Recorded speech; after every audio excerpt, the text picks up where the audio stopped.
He still has Chinese DVDs. You know those Chinese drama? You actually have one of those right there, like the DVD player. I think if you open that thing there, it's just all his Chinese DVDs. Got that. Yeah. Okay. It's already recording. No, it's not. Yes, it is. Oh, There's alright. a power dispute here, you know. Whoa. Happens often. Next thing you know, like Vishnu will be here like next week. Yeah. Oh, you mean sitting here? Exactly. He'll be like. Sometimes he sits there lah. Oh, okay. If he's blessed. Because I can't fit in there. I mean, like I was like thinking, like, whoa, like what if he becomes like the replacement son? No kidding. Then let's get it become let's get Indian. Hey, bro, that's a. Let's Get Indian has been a joke that I've used many times because I have so many Indian guests, I don't know why, dude. Oh yeah. Just by sheer accident. Yeah, I don't know, man. You could have like a spiritual connection with India kind of thing. So yeah, it could be a thing. Have you visited India before? I highly doubt that. Yeah. You've highly doubt that. So meaning that there's a possibility that you have visited India but you were not conscious. No. I highly doubt I have a spiritual connection with India. You never know. Okay, what's up, guys? Victor, we've got Victor Tan on the podcast today. Bro, I see you on YouTube a lot. Mm-hmm. Yeah, somehow you're just stuck in my algorithm now. Yeah, I don't watch every video, but I do pick and choose the ones I'm interested in because you post them often, dude. I do, yeah. Yeah, short form, 5 to 6 minutes, and that's been working well for you, dude. Oh, thank you, Sapu. Thank you, Brian, for inviting me on the podcast. Yeah, I mean, I post more frequently nowadays. Partly, it's kind of like a sort of social objective kind of thing, but it's also sort of like a space for me to kind of like dump my ideas kind of thing. To be vocal? Sort of, but I feel like it's not just about being vocal, you know what I mean? Like, I feel that content creation is also a chance for me to kind of like get my ideas out and to sort of like think more clearly about the world. Because every time you do like a video, then you're thinking about, you know, what could be important, what could be interesting, and you sort of just develop a voice, you know. So like for me, that's meaningful. And definitely when you're working on a video, right, you get the chance and opportunity to formulate different thoughts. I would say so, yeah. Yeah. How was Japan, bro? Japan, when do you get back? Sorry. That was like maybe 3 days ago. Yeah, like a nice little flight, like right from the morning. But we went to the Japan food hall in the morning. Then Which part? it was Narita airport, but like we kind of like went all around to like different parts of Japan, but mostly around. Did you just say what it was Narita? Narita, yeah. But I asked you which part, then you say it was Narita airport. Well, I mean, like Narita airport was the last place where I was. Then we went to a couple of places, like for example Nikko, and then like Kamakura, and then Shonan, like that general area. Yeah, I actually, this is so totally not related. But Yeah. I actually, do tell me more about your trip later. But I actually went to Narita airport when I was very young. I can't remember where we were transiting to. I think America. Yeah, I was, you have a memory about an airport. That's unconventional. I'll tell you why. Okay, and you were not gonna. So I'm with my siblings. Okay, and then we transit one night. Yeah, so you yeah. stay in a Nikko Narita hotel. Ooh. Okay, I you just don't forget. I don't know what's Narita. Is it a town or city there? It's kind of like an airport logistics sort of like transit hub kind of thing. So you actually have a lot of like pilots who are like going through the area. It's an airport. Yeah. Okay, no, I know. I was wondering like what is the name Narita? Is it like maybe a big company or something over there? No. Whoa, now that could be interesting. I don't know though. Yeah, but like generally speaking, it's just like a place where a lot of different like air travelers come in and come out kind of thing. I met like Singaporean families, for example, who came in to just like stay there for a single day and then like after that yeet off. There was a time like on my last day, right? I literally went to a bar, an American guy called me in and he was flying back to America the following day. I went to another bar because like that was like the very end of my trip. I'd actually gone with like a whole group of friends, maybe about you went with buddies. It was for like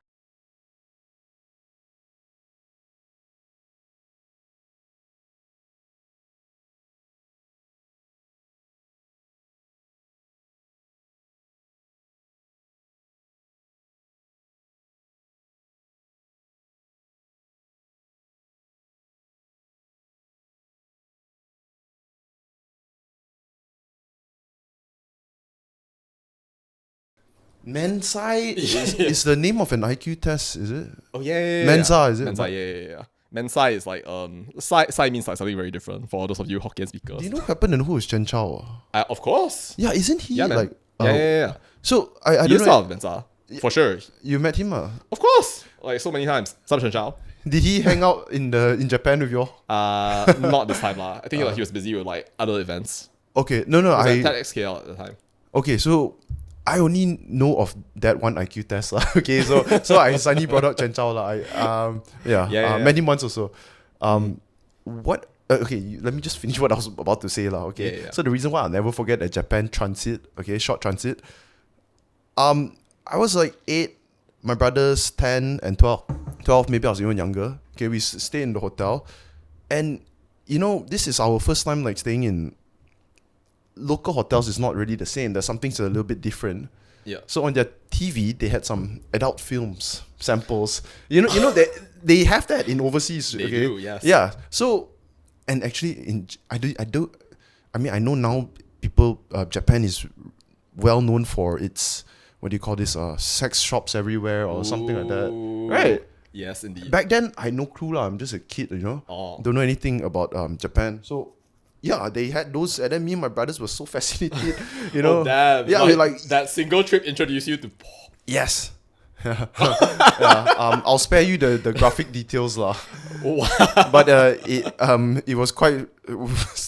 Our parents never knew, of course. Oh, okay. Yeah, but they might know now. Maybe now they know, like after this podcast. Oh, they definitely know lah. Oh, absolutely. Yeah. But like, you know, something I found like super interesting was that, you know, if you go into a family mart right now in Japan, like almost any family mart in the country, you go over to the magazine section, then there you see it. Like even if you're a child, you know, like Oh, really? 1.4 meters tall, then you will see them boobies just staring straight at your face. No, wait, really in Japan. Yeah, that's the So thing. Very family friendly. This is a PG-13 what's your rating for your podcast? PG-13R. I hope G? it's 18 or I hope it's 18. Whoa. Yeah. No, but Yeah. usually, you know, even if they got Playboy or what, it's only inside they got the nude stuff. But you mean Japan, they really have like just tits out front. Yeah, I mean, like, it's a thing. So, like, they kind of, like, have... I mean, it's not, like, bare or anything, but it's just, like, you know, like, you can see them, like... Wow, should I have said them? Damn. How many? I mean, like, yeah, you can basically, like, see scantily clothed models just kind of, like, hanging out, like, near, like, any magazine section. I get it. Yeah. it. Yeah. So, I think that they're more mature about it, lah. I think, Yeah. like, for them, you know, like, they don't come up with all those, like, grand theories, like, oh, if we expose children to porn, then, like, they will end up, like, you know, becoming either psychopaths or, like, they'll become, like, perverts kind of thing. So yeah, I was just about to ask this question, man. Yeah, like, yeah. what do you? I don't know, man, bro. Because how many times have you been to Japan? Many times, is it? So, You must be a big anime fan. Yeah. do I have an anime face? Maybe. I don't know. It could be. You are. You know, fun fact. Yeah, you what's know, up? when you go into the You know, airport, sorry. right? You know how I know you're an anime fan? Oh, what? How? Because if not, Yamcha Sessions wouldn't invite you. No lah. Yeah. All right. Well, when in fact I just first came into Japan, right? So then, you know, like there's an immigration officer there that will like tell you maybe what lane you should go to. Oh, maybe you should go over to the lane, right, for people with other passports. And if you're a Japanese citizen, then you go over to this lane right here, right? Sure. We do that in Malaysia. The as well. immigration. Yeah. Okay. Then like there's a lady there, right? Yeah. First thing that happens right when I get into the immigration area, she's like, "Hi, Nihonjin, koko desu," and she's like pointing at me like I'm not Japanese. Oh. It's not too surprising lah, I guess. I mean, you don't look super Japanese, but You never know. do I look Japanese? Sometimes people say I'm Korean. Is it? Yeah, the makchik, when I buy nasi from her at the store, Oh. yeah, she just thinks I'm Korean. Oh wow. Yeah. Amazing. Yeah. Maybe like take a selfie with you and then be all like, "Oh, I met Lee Min Ho today. Hari ni aku bertemu dengan Lee Min Ho." yeah, I don't know who he is, but my kids know or something like that. Oh wow. Yeah. No, I think it's the like Japanese people's. What is their rationale, man, for having like Like porn. porn everywhere, bro? Porn everywhere. Do you see? So do you see sex shops? I did not go inside a sex shop, but if you're asking the question of like why are they like so sort of like used to having something like this? Yeah, because you see, right, this is a very stupid rationale that Yeah. I sort of don't know how I developed this, but it's sort of almost natural to think this way lah. Because all we hear about is Japan's insane work ethic, right? So they Oh yeah. they work 9 to 9. It's a normal thing, 9 to 12, yeah, whatever for lah, sure. right? Somehow they have because of that they have such crazy fetishes, and that's why hentai is a flourishing industry. So yeah, it doesn't make any sense. Okay, I guess if I want to put it in simple terms to make sense of it, is oppression leads to expression, and don't know why it's sexual expression. Okay, so anyways, what you were saying something. I mean, it could be oppression leads to expression, or it could just be that they have a more mature attitude when it comes to like sexual stuff in general. Like maybe they don't like treat it as like a problem kind of thing. I don't know if in a Japanese family, right? It's taboo lah. It's not taboo for anyone. Yeah, I mean, like, it's hard to say, right? Like, unless you're actually living in a Japanese family, and even then, if you live in a Japanese family, there are like maybe millions of different families out there that all have their own attitudes. But I think that the oppression leads to expression thing kind of makes sense. Although I'm kind of more leaning to the whole. I think that they are just more mature about it. Like they have a. If you look at different aspects of Japanese society, like they have recycling, they have so many other things, right, that actually require you to have some sort of like inward social discipline, and I think that that's inculcated into them. So then when it comes to things like adult material, right, so for them maybe it's not a problem in the sense that like, oh, I'm afraid that my kid, right, is going to like start reading this and then like become a hikikomori or like sex addict or something of that What's a nature. hikikomori? Hikikomori is like, and actually like Lawrence Wong talked about this in Singapore recently. Yeah. It's this idea of like quiet quitting. Like you basically just like stay in your room all day. You watch anime. You, I don't know, like do whatever it You is. phase out lah from society. Sort of, is yeah. it? Mhm. Okay, I mean, people who game a lot, there's sort of also something like that. I mean, yeah. Maybe. You know what's crazy? So like just now you were describing how Japanese Yeah. people like more polite and all, right? It's such a fucking crazy contrast compared to the how they actually were during the wars. Yeah. Yeah, I was in a China trip 2 weeks ago. Visited a couple of places, and then what I enjoyed about the trip a lot is I got to a lot of time to listen to a lot of podcasts and just watching history videos. I was watching a lot about Japanese during the World War II. Yeah, did you hear about Unit 731? Can't say I have. Yeah, Unit 731. So people often talk about the Holocaust, right? It was a systematic extermination of the Jews, right? But they didn't really talk much until recent times about the Japanese war with China. I think, if I'm not mistaken, 30 million people died at that time. So anyways, there was Nanjing massacre and stuff like that, right? yeah, Nanjing massacre was 1937. I think in 3 weeks, or sorry, 2 months or whatever, they killed 300,000 people. It was straight up rape all the women, kill anyone, civilians, all just they're just killing people. Okay, and this is also super old knowledge, but I just read also, actually it was in World War II also they were doing that to all the Chinese here also. Yeah, and even 42 Sukching massacre, that was in Singapore. Yeah, so I was saying Unit That's 7. the thing that Lee Kuan Yew escaped from, I recall. Sorry? That's the thing that Lee Kuan Yew escaped from. There's a whole story actually of how he escaped from it. But Do you happen to know about it? yeah. Tell me about it, bro. So I recall, right, that and I actually wrote a book about Lee Kuan Yew that included this specific thing. So maybe like I can actually show you right over here. Whoa, you wrote a book about Lee Kuan Yew. I wrote a book about Lee Kuan Yew. I am fascinated. Sorry guys, don't worry, I will ask him about his background. We just have not gotten to it yet.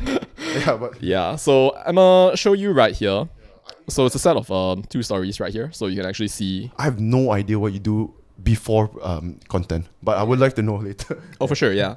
So you can actually like have a look if you're interested. So there's the whole story right here. You move away from the page, but it's a One Date, Two Destinies. So the book is about September the 16th, which is, by the way, Malaysia Day for those of you out there watching from Malaysia. It is also interesting, and the reason I called it this is awesome, Two bro. Destinies is I'll send you a copy of the book later. Yeah, please do. Is it free for other people? I mean, I know I get the I have it for privilege. sale. I mean, I have it for sale on my website. So, like, if you want, then you can go right ahead and go to victor-tan.com, and you should be able to purchase it there. Okay, guys. Go to victortan.com. Is it victortan? Victor-tan.com. Victor-tan.com, and this will be interesting for Malaysian people and definitely Singaporeans as well. Yeah. Called One Date, Two Destinies. Lee Kuan Yew and the birth of Malaysia and Singapore. Yeah, very general topic and should be interesting to many people. Yeah. The interesting thing about the date, though, is that it's his actual birthday. Yeah, Lee Kuan Yew's actual birthday. Sorry. It's September the 16th, Malaysia Day. Malaysia Day, Lee Kuan Yew's birthday, boop, same day. So, refresh my memory. Malaysia Day was 63, right? Yes. Yeah, 63. So the formation of Malaysia, 16th of September in 1963. Interestingly enough, it was actually like delayed, right? So like it was actually supposed to be August the 31st because you know that's our Merdeka, right? But then because of the opposition, right, from Indonesia and the Philippines, because like they had territorial claims over, well, different parts of what we now call Malaysia, so to speak. The Philippines, well... Do you know which area? The Borneo side, is it?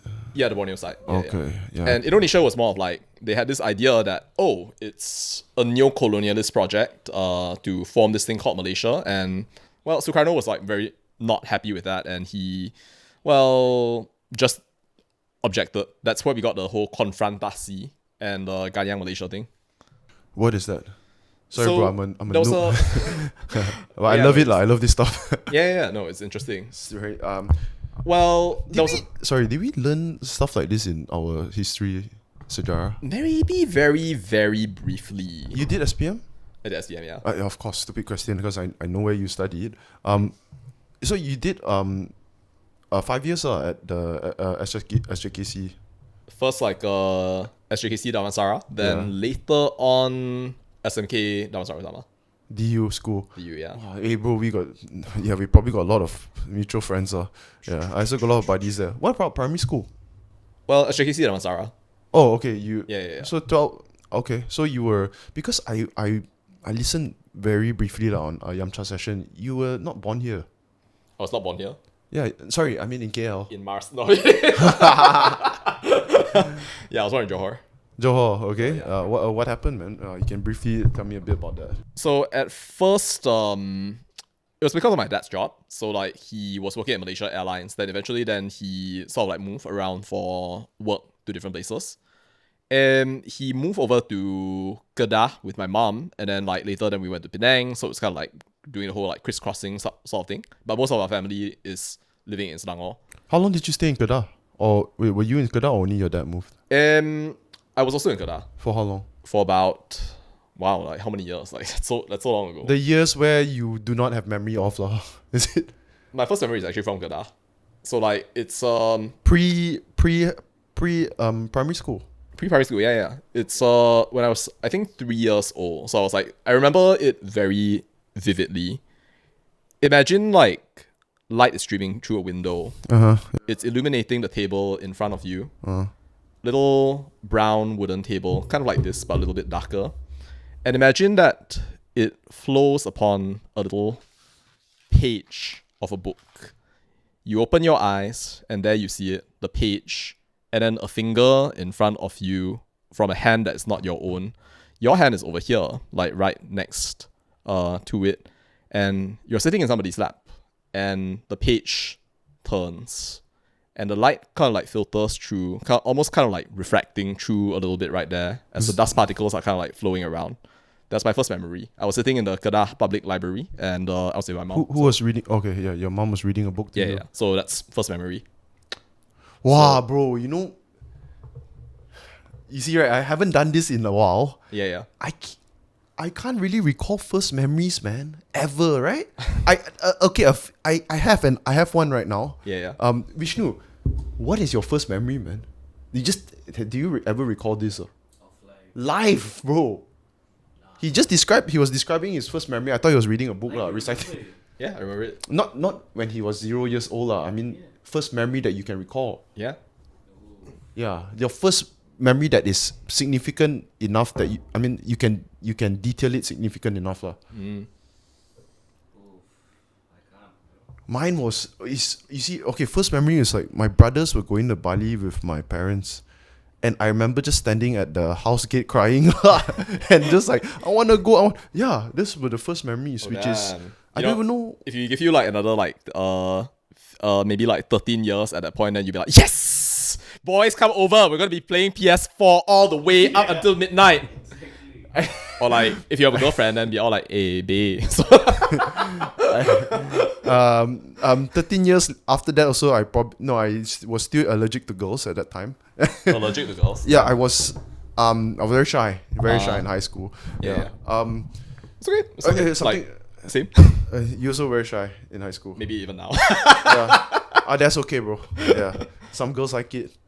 I don't know. I think most of them do not, because it's also not conventional, I guess. Yeah, but anyways, something that I wanted to ask. Yeah, go ahead. I almost forgot, but how long did your dad work at MAS?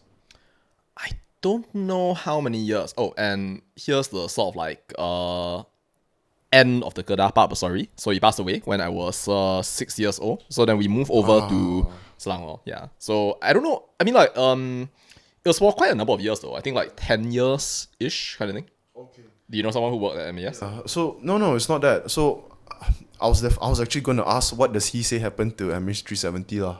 Yeah, but unfortunately, you didn't get to hear his thoughts. I had a pilot on, Captain JFK from Air Asia. Obviously, he couldn't say anything, whatever his thoughts were or anything, he just can't say, So I was thinking, like, hopefully, if maybe your dad used to work there and then no more, so he would be talking to you in the behinds of like, this is actually what I think really happened. So I just want to hear it. Maybe. Yeah. Bro, okay, yeah, the Japan trip, so you went there for how long? Oh. So it was slightly more than a week actually. So like about 10 plus days. Okay. Let me see. You went? Check the watch right here. Yeah. So like it was actually about 10 days. Yeah, no, I just want to ask about the IQ test thingy, dude. Yeah. Yeah, what is it, man? When did you first go and do the test, or? I was a Gyasu kid. Yeah, what's it called? Mensa. MENSA. So it actually means like table, if I'm not wrong. So like Major? Yeah. Now it's meant, and I could be completely butchering this, so like if you're a member of Mensa International, I'm so sorry if that happens. But it's meant to be a table where everybody can sort of like gather and then like maybe have like a conversation. If I'm not wrong, I could be totally wrong. So then the part of the symbolism is that like it's a flat table, so then like you are on a plane of like equality, so to speak. So you can kind of like hang out with lots of different people here and there. But at the time when I took it, it was really me being a Gyasu 17-year-old kid. 17-year-old, post or pre-SPM? Pre-SPM. A lot like the sort that I serve nowadays in my education business, which we can talk about a little later. Do tell me about it later. Oh yeah, for sure. Yeah, so who did you want to prove to? Like universities, I guess. But maybe also like myself at like an earlier age kind of thing. I feel like I was in that point of life, right? When you're like just trying to find a part of your identity. Like when you're a kid, right? So like how do you sort of like mark out your identity? I think like maybe nowadays, right? Like you've got a lot more stuff that you can actually like do. Maybe you can do a lot more types of activities kind of thing. But like for me, like really at that time, it was like you get good grades or you just like don't have an identity. And then like it goes into like sort of teenagehood sort of thing. And you might then decide to define your identity with maybe a university kind of thing. Or it could be the sport that you play kind of thing. But like for me, it was just like another marker of identity. Okay, understand now. So this Mensa thing, right, is definitely not going to help you get into universities, but it does help as a plus, right? Is it? It's just a plus, a bonus. Yeah. So I felt at the time like it could be one of those things that's impressive, but honestly, it's really not. Oh, it's not. I thought it would. I mean, it's still is significant to some unis. I don't know, man. Like, let us know down in the comments. You know, like if you feel. If you work in Do the you university, feel that like if you work in the university right now, like will somebody being a part of Mensa cause you to select that kid for your university? Let us know down in the comments. Yeah. Well, let me ask then. How many A's did you get for SPM? Wow, damn. Like I'm gonna take a wild guess. Straight A's. yeah, straight A's. Yes, sir. Yeah. Oh my god. So like so this is the weird thing that sort of like validates the stereotype kind of thing. How many A plus? Like 6. Okay. Yeah. It's not a full A plus type thing. I don't know why I asked. It's very. It's like A minus for moral. Yeah. Does it matter? You answered that question. Does it matter? Like the number of A's that you get. A pluses. A pluses. I guess if you're applying for scholarships, then yes, because like some scholarship bodies, right? And I like talk about this to, well, a lot of my students as well. Like if you want to qualify for certain scholarships, right? So like for example, it could be that you go for a Kazana scholarship interview. In that case, then you want to have as many A pluses as possible. So like maybe like 8 A pluses, like 9 A pluses kind of thing. Although I do have like some friends, such as, well, a friend of mine who actually went on my channel to speak a little bit about this. He got like 6 A pluses. He got a Kazana scholarship, but that's a, well, anomaly, I could say. I was actually asking. I wanted to rephrase it, but you kept on talking. I wanted to say, does it matter to you? Does it matter to me? Yes, not now. Okay. Not to, of course, institutions, of course, it matters. Yeah. To you now. Does it matter to me now? Yeah. You know what I think about like the A pluses that I got, right? I actually don't know how I got them. BM paper literally sat inside the exam room, froze up for about 30 minutes. So your A pluses were? Sejarah. Malay and Sejarah, right? Both of them were the same. Like go into the exam, then like sort of like freeze up, just like. Hey, I got all the tips. All I only got B. Yeah, I got the tips. You also got the tips, right? No, sorry, we're a different year. I don't know about tips, but like, it was. I got some good tips. Oh damn! Yeah, good tips. Wow. Only still managed the B, but no, but like, it was really one of those things that I just didn't understand at the time. Still don't. Does it matter to me now? Maybe like. It matters if I want to prove that I can speak Malay. How's your Malay fluency? Not vocabulary, fluency, speaking. Boleh lah. Boleh lah. I mean, okay, kalau you nak buatkan podcast ni dalam bahasa Melayu. Boleh. Ya, boleh. Meneruskan podcast ni dengan bahasa Melayu. Oh, boleh? Ya, okay. Tadi aku nak tanya, I can't do this anymore. Hashtag anak Malaysia. Hashtag I give up. Okay. Well, maybe I'll turn the question back on you then. Sure, yeah. So like, do you feel that like your SPM results matter to you? Yeah, okay. So yeah, me and you, obviously we have a very different views. You said that back then your identity was attached to your studies. It was something like that. I don't know whether completely, but back then it was one of the things. Yeah. For me, it was always more of a social thing. I had this built in from very young, right? Which is you don't need academic degree or paper certificate to get from point A to point B. That sort of shit. Like I always had that instilled in my mind. Which is, it's not a good thing, right? Obviously, there's a lot of pros in being in excelling in your education, right? I was never a horrible student. You could say I was a B student now. Okay. Yeah, for me it was SPM. Whether it mattered to me, I did study for it, and unfortunately, even after studying, I swear I thought I would get at least 7 A's. I just got 2. I was very surprised, but I was already in my college in Melbourne. So they take your trial results with. So it's kind of like, how about you? Did you have to use your SPM results or your trial results to get into apply? Well, I just got into Taylor's for private, but then later when I applied to schools in the US, then I used my SPM results. Oh, you studied in US? Yes. For how long? 4 years. Oh, awesome, man. Where? University of Chicago. Okay. So like, if people happen to know, then it's A. So like, I'll give you like 2 things. Like one of them in English, one of them in Latin. A, the school where fun comes to die. That was our school. And the second thing is in Latin, Cresat Scientia Vita Excolatur, and it translates to let knowledge grow from more to more, and so let human life be enriched. Yeah, so it's kind of like the motto of the university. Is that one of the top unis in America? Are they in the top 10? You could say that's the top university. I don't really trust university rankings, but it is in the top 10. Yeah. Top 10 ah? Yeah. So why I say like I don't trust university rankings is that they are usually, right, operationalized in such a way, like they make the rankings in such a way, right, that like certain schools that have certain kinds of advantages, right, will place towards like the top. So to a degree, right, like it's something that you can actually, I don't want to say game, but like you can actually game it technically. But the rankings, right, they usually like are biased towards universities, right, that do a lot of like research. And who makes the rankings? There's a there are lots of different rankings, right? Like for example, the most commonly used one in the US is US News. So then that's basically like published like every single year, and it's like thought of as like the definitive ranking for universities in the US. Then something more frequently heard of, right, by people who are like studying like overseas in the UK sort of thing.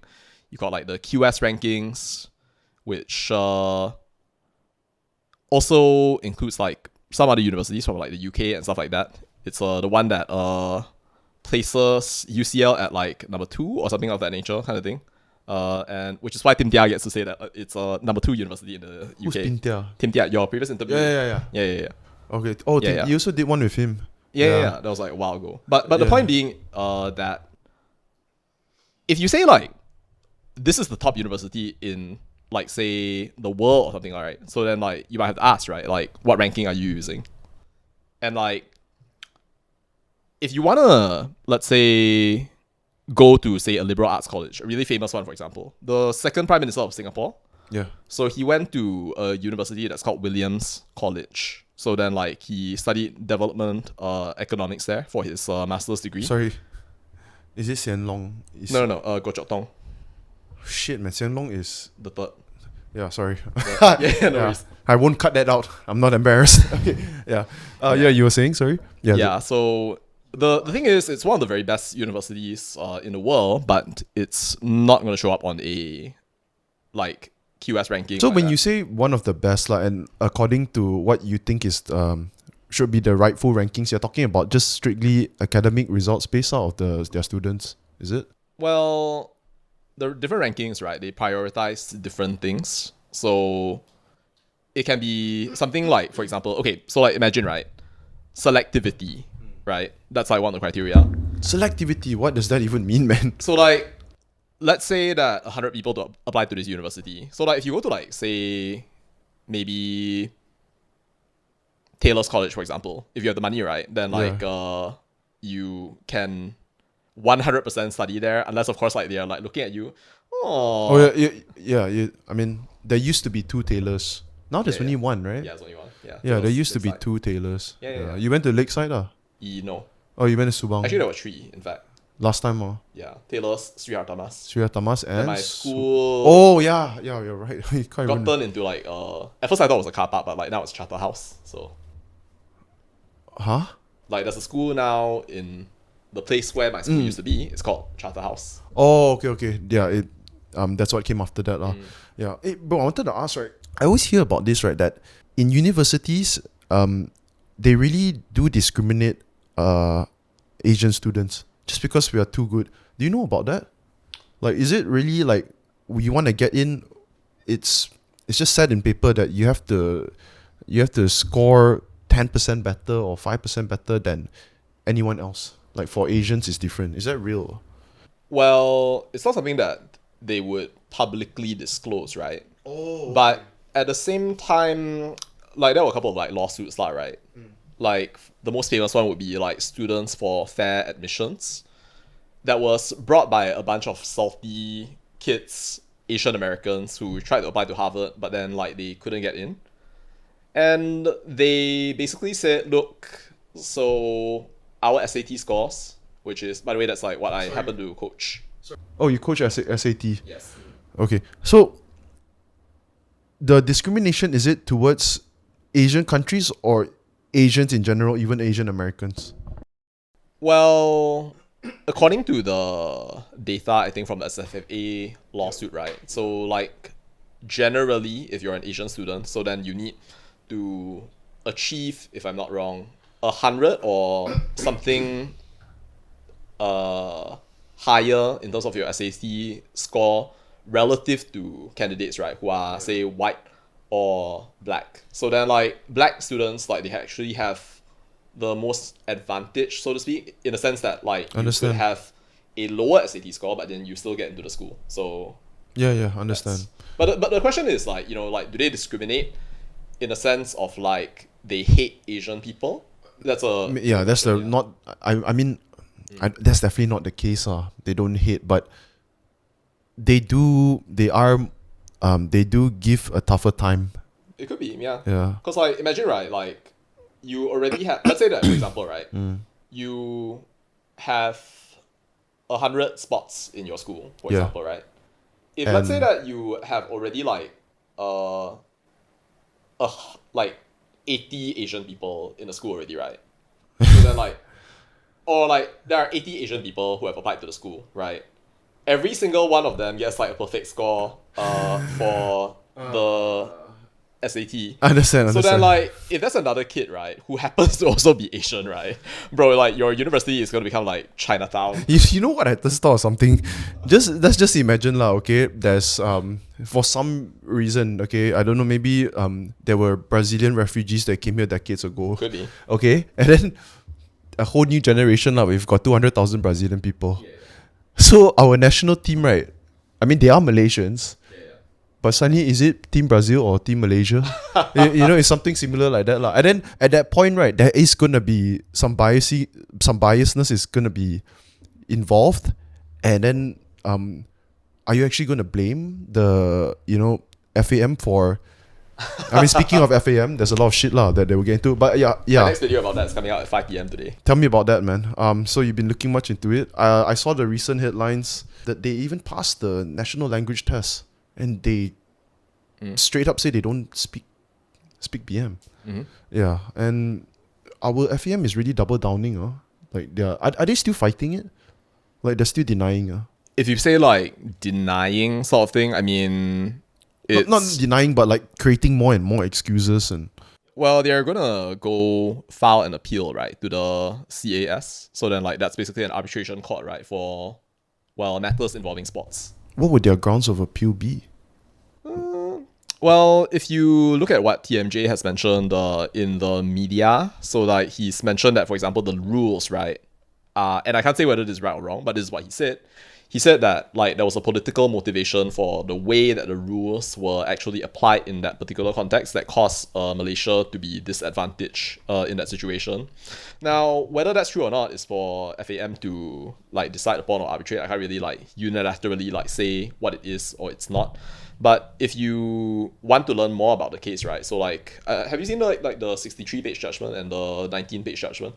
Definitely no. Yeah, no. So like FAM actually like basically released these two sort of like judgments, right? For like saying, so first one is like, all right, so here's why we are screwing you over right now. And then the second one is like basically after like all these people go out and kao pe, kao bu kind of thing, complain like left, right, front and center. Oh no, we're so... What's up? Sorry, the mic. Oh, right. Yeah, sorry.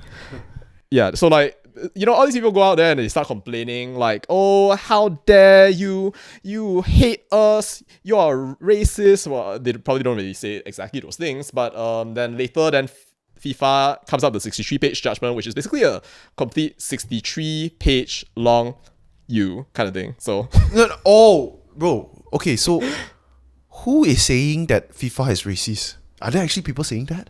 No lah. But like, so like, that's just an example, right? Yeah. But like, I mean, there was a lot of talk about there being like potential discrimination against maybe like Malaysia. Who is thinking that? I know there's stupid people, but did you actually see people like voicing that opinion online. Did you actually see Yeah, I that? have, but I'm not gonna name them. Oh, you mean actually known people, not just... Known people, yeah. But like, Are they associated with the association, FAM? Or they're just randoms? I Commoners. would not say that some of the people that I'm thinking of are commoners, but I'm not sure if they have an association. But I would say that, like, you know, it's natural to want to defend your country, lah, right? Especially when it comes to a situation where, like, you don't know actually what was happening, kind of thing. So, like, bear in mind, right, that, like, so the last time, right, that TMJ, for example, right, like, he came out with the, well, statement that the rules were misapplied and maybe, like, they were selectively applied, right, was before the FAM received the judgment from FIFA. So, like, that was an earlier time, lah. So, like, I'm not sure what his opinion is now.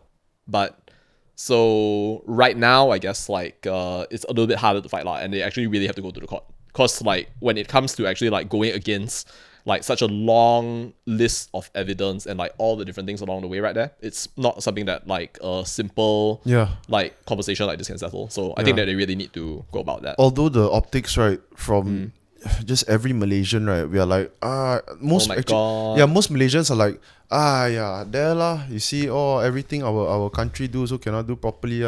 They probably have this, sad. although the optics looks like that, but legally it's gonna be a tedious process. That's true, yeah. But I mean, it's good lah that, like, I think most Malaysians, they won't go out and then, like, just blatantly defend it and stuff like that. And you have to bear in mind, right, the person I was talking about earlier also, like, had not read about the FAM, like, statement. Sorry, the FIFA statement.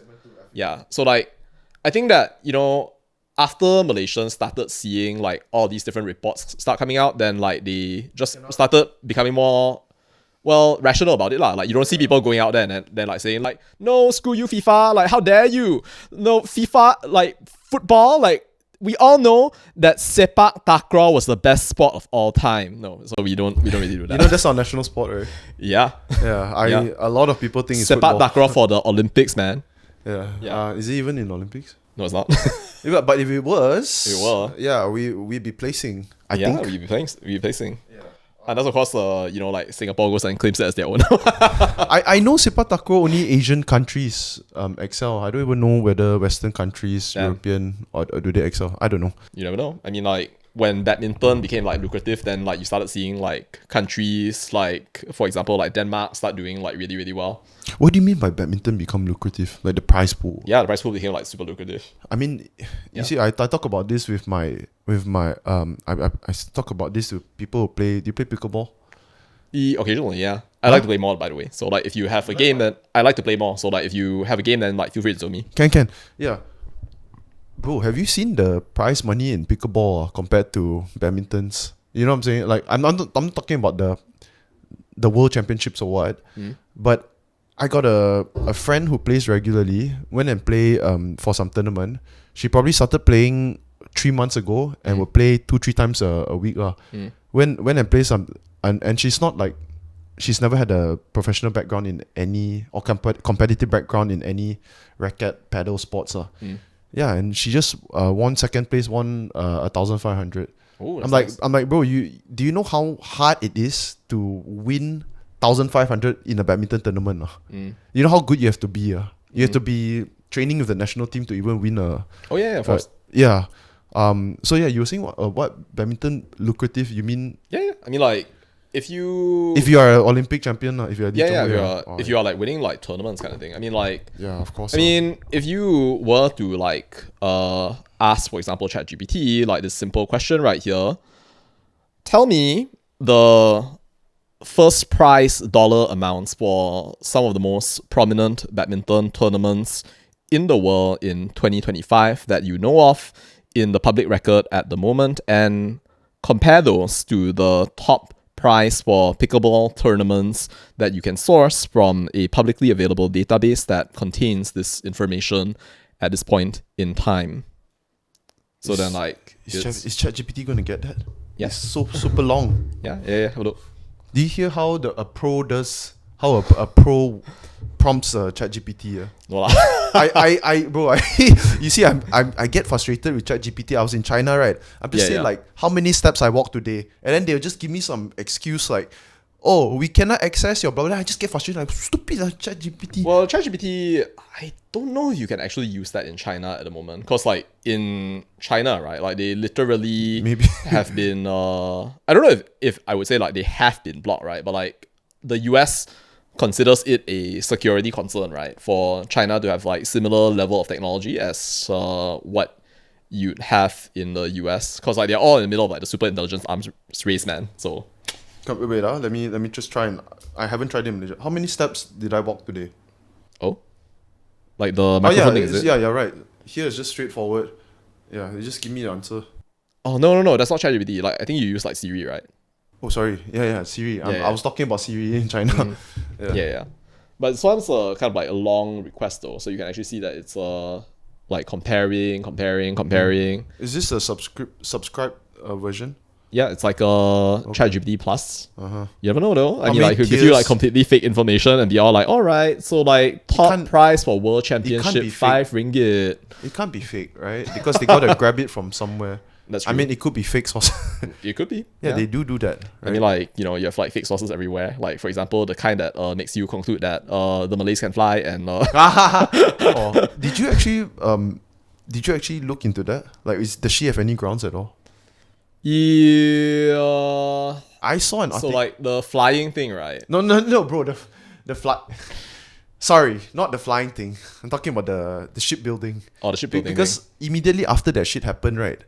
Yeah. Someone forward this into the family chat about Yeah. talking about a Malay person teaching the Romans. Oh yeah, of course. So that was actually, you also read something like that. Lah. Yeah, of course. Okay, Yeah. so the shipbuilding thing is not completely. So that is based, right, on like a couple of sources that are very difficult to actually Understand. verify in the very first place. She tends to speak in this way, right? And I asked this question, right, in my video titled "Is Soleha Yaakob running a cult?" Then I compare like the different aspects of like what's required for a cult to form, right? I love cults. You love cults. I mean, I love talking about cults. Does anybody want to join the Let's Get It cult? Yeah, how's it like being in the Let's Get It cult? Amazing, right? Yeah. Oh, Yes. he's blinking. So like, does that mean that he's under duress? Yeah, he doesn't have much freedom, lah. Okay. All right. So here we are.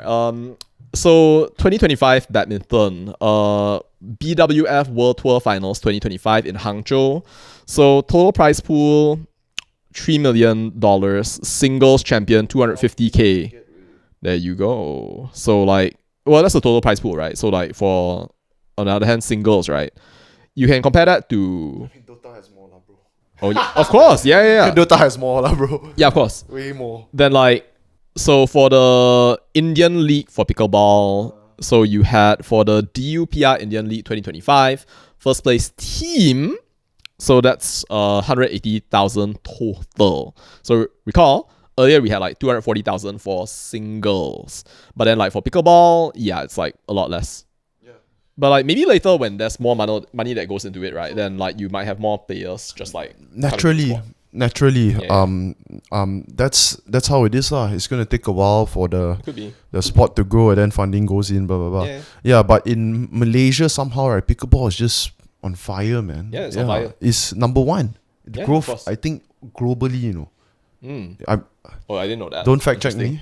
if we're not number one, number two, lah, or number three, but yeah, we're amongst the fastest growing, lah. Yeah. I mean, like, it's kind of like, you know, people go there to like, you know, like meet people kind of thing. Social, chill. Social, Yeah. chill. One thing I wanted to I did not mention also. Remember my friend went for the tournament and then win Yeah. got second place, win 1,005. Congratulations. Yes, I would beat her any day, lah. Yeah, I don't care that you're a girl. No, Hashtag true equality. yeah, no, but anyways, speaking of equality, the transgenders are banned from trans men, Yeah. or trans women. What, you're banned from pickleball? No, they're banned from Olympics officially. Oh. I just saw only. Yeah. No, what I want to say is the pickleball tournaments that she went. Of course, they also have a joining fee, and it's probably not cheap. Yeah, of Yeah, course. so that's why they can have prize pools for tournaments of like such low skill level. Yeah. Yeah. Um, It's interesting. Yeah. Okay, lah, bro. Come. Finally, we are gonna go back to your book, lah, bro. Yeah. So I was talking about. We happened to talk about the Suk Ching massacre, 1942. Yep. Then you brought up your a book you wrote about Lee Kuan Yew. So Sure. yeah. How come you wrote a book, bro? Are you in? How many books have you written actually? And some for my education business. So like Yeah. if you go on like EnglishFirstLanguage.net, then you'll see like a couple of books that I have written for first language English. And yeah, so like this one right here is I think my third book so far. So you've got One Day, Two Destinies. yeah, One Day, Two Destinies. So you've got like a whole story about the LKY right here. I've been fascinated with the guy, right, ever since after university kind of thing. And interestingly enough, right, that was like after a period of time when like I did not like Singaporeans, but like now Singaporeans are like amongst my best friends. Hey, in let's all of age. explore more about that For sure. that version of Victor, which was straight up probably an irrational person. Is it? I don't know. I don't know, like irrational lah. It was more of like I got know, like maybe I just didn't understand history at that point. I didn't understand what the country had experienced, and like they're probably like more aware than I was. Okay, so just now I wanted to say this. You got A plus for your sejarah. I did, yeah. Were you actually interested last time in sejarah? Because when in high school, right, I couldn't give definitely not. I couldn't give a shit about sejarah. Exactly. Even if it was in English, I probably might have not given much shit also. But suddenly now last few years, I'm like, what? Yeah, man. Last year I love it, bro. I fucking I just love that shit. I fall asleep to history shit. Yeah, do you do that? I don't fall asleep to history shit. No, I mean, whatever I your listen kink to is, it. I don't kink shape. No, I'm kidding. I listen to it to sleep. Not okay. I fall. No, you listen to it to sleep. No. Same meaning lah. Okay, whatever. Yeah. Yeah. So Sejarah, nope, not my jam. just Definitely nothing, not my jam. right? Like, No man. and only post uni is like, oh, this shit is all interesting. Yeah, about- exactly. Yeah. Yeah. It's like, damn, like I actually have an identity. Like I came from somewhere. It's like I began like at some point Yeah. of like this universe right here. And yeah, like, you know, maybe like when you're younger, you know, it's just all about like going through the motions, you know, Yeah, like yeah. passing the exam. You're not special. Everyone also probably gravitate a bit more towards history only when they get older. You know, it's a natural part of life. Maybe it's because like, oh, you know, I'm becoming older already, so I'm becoming part of history, so I might as well come and understand myself. Sure. Yeah. Yeah, bro. You were saying how come you decided to write this book? Yeah. And then you're fascinated with Lee Kuan Yew. Why? And also before that, tell me about why you dislike Singaporeans, man. What was your experience with them? Honestly, like, I have very superficial experiences with Singaporeans up to uni, but then only when I got to uni, right, did I start seeing like all these kids from like say Raffles, like here, there, and everywhere. And I guess like it was just my experience, right? Interacting with Singaporeans at that point, right? Like they know. You probably had some cosmates, is it? Singaporean? Yeah, of course. Yeah, Understand? definitely. So like, I think at that point I wasn't really like evaluating like, you know, how good or bad Malaysia is as a country kind of thing. Like I wouldn't like really look at it objectively. So then now Singaporeans, right? Like they have a history with Malaysia. It's a rather traumatic history actually, even though our countries are so close to one another. Yeah. So like most Singaporeans who are aware of history, which perhaps Malaysians might not be to the same extent, right? Yeah. Like they would understand that, for example, this man, LKY, right? Yeah. He was not to say like chased out of Malaysia, right? But like basically like Malaysia gave him a very bad deal, so to speak. Okay. Like there were like riots in Singapore, and there was an attempt, right, to basically like make it 64 like that, is it? Yeah, correct. Oh, you know your history. No, bro, I trust me, I've watched so many videos. I can't, you know how it is, lah, bro. If you don't actually sit down and write shit down, right? Watching videos, unless you're a freak who can absorb everything, you know. I'm still trying to learn now. Okay. Yeah, you were saying. So I'm actually very interested in knowing. So actually, tell me about the separation, and are there is there different views of it, or like what we learned in school and versus what actually really happened? Yeah. Yeah, tell me about that. So the thing that I think that most Malaysians would know, right, is that Kuan Yew created trouble. Therefore, he had to go, kind of thing. And I guess like when you're in the environment, right, of being in a public school, so then maybe like there's a lot more of like that whole nationalism thing sort of going on. You're talking about nationalism from us, Yeah, of course.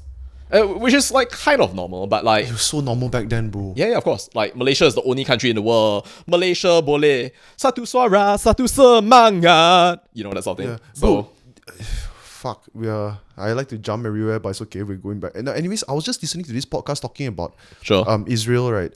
And it's saying like if you actually listen to their what they're taught in school, right? Every day is literally about everyone is out together, so that it's also sort of like brainwashing, making them seem like they're always under attack, under danger. The anti-Semitism is so strong globally, something like that. Yeah, that's the type of thing also that they listen to they grow up listening to. Yeah, okay.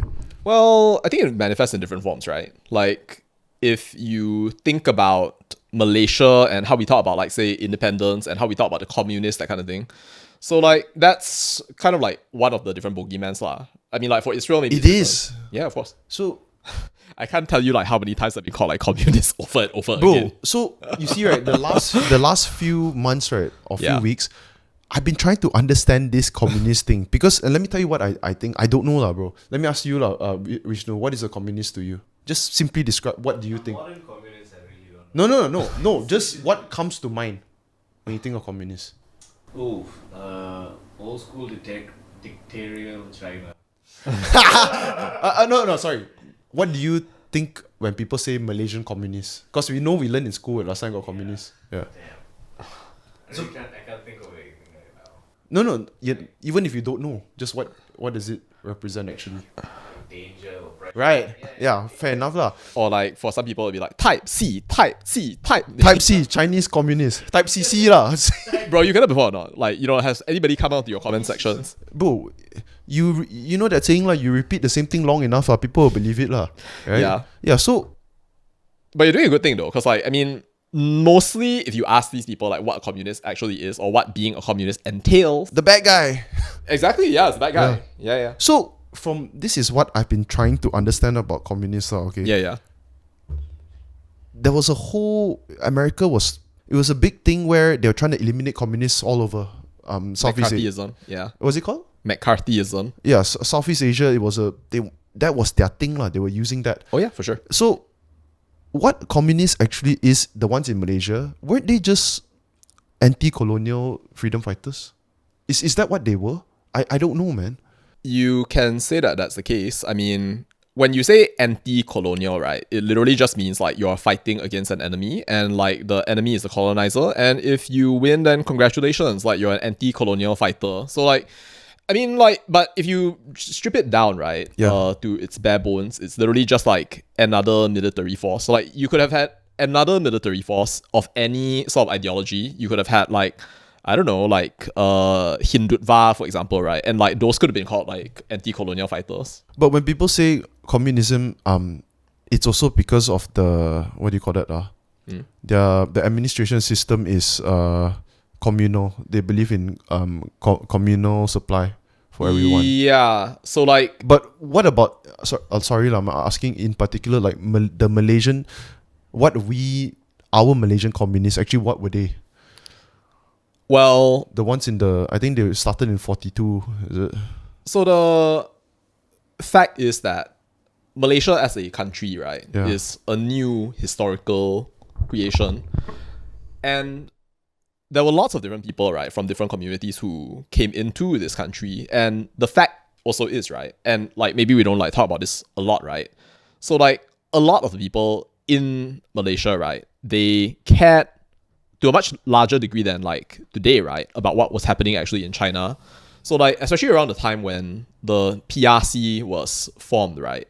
So then like people were always looking back to like what was actually happening in China, 母国, or the mother country. Formed 40 something, right? 49. So like if you say the Malayan Communist Party, right, now that's something that I would actually have to check. But yeah, so like there was actually this whole ideology that was like going around like in schools and a lot of different places here and there. You're talking about in Malaysia schools, or? Yeah, of course. Yeah, Malaysian schools. So, I mean, you can imagine, right, that you've got lots of these teachers, right, who are like reading about like what's happening in China. You might have like, say, those old apex or amas, for example, right, who are reading about, you know, like the things that are actually happening like back in China as well. So then like when you are sort of learning about the political movements, right, that are happening like back in what you see as your home country, way before, like, you know, we had this thing called Malaysia at the time, then it becomes like very easy for yourself to be influenced by like what's going on there.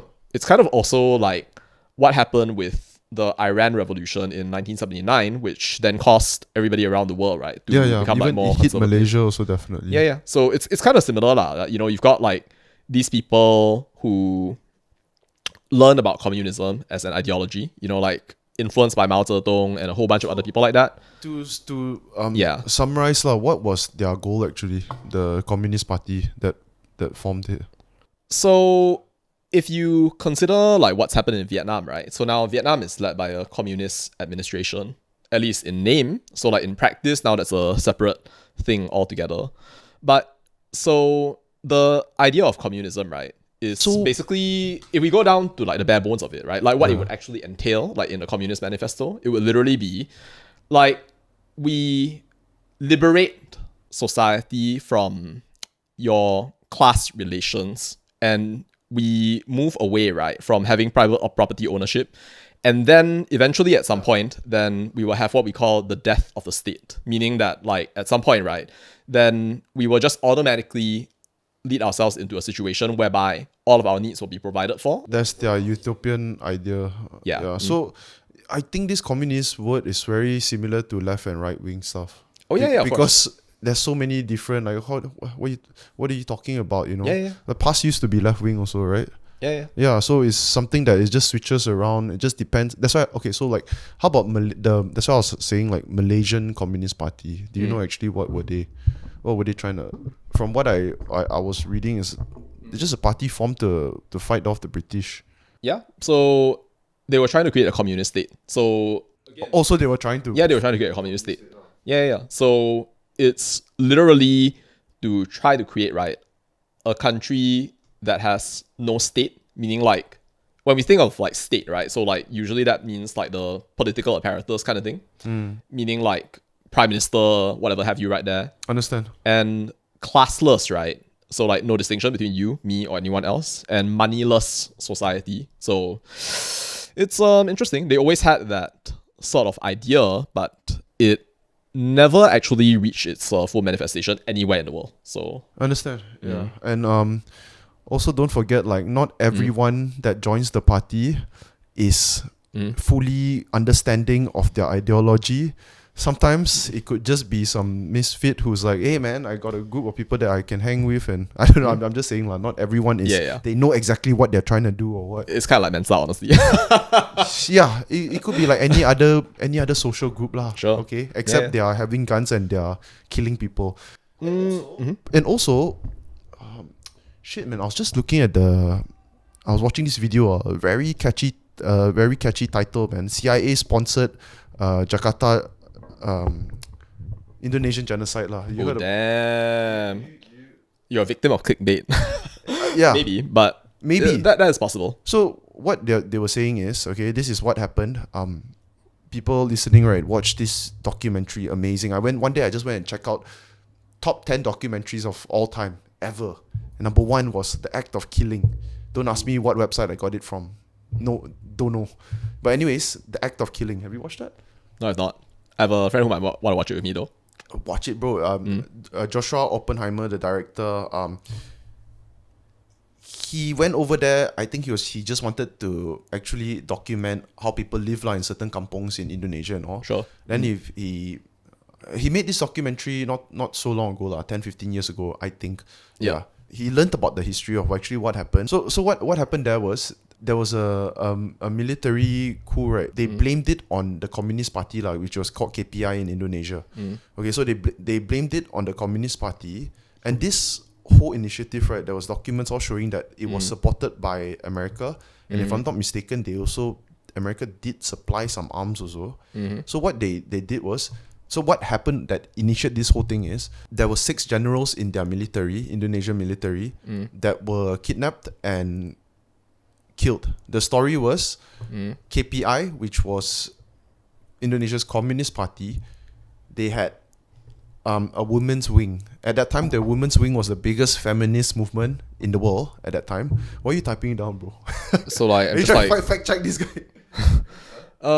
just like try to remember, because like I remember that an Indonesian friend told me that it's like Gerakan. I can't remember exactly what date it Okay, was. so this was the story, and America pushed all their media outlets to push this story also, because they wanted to just communists were the targets back then. They were the enemies back then. America was using, they used it in the Vietnam War as well.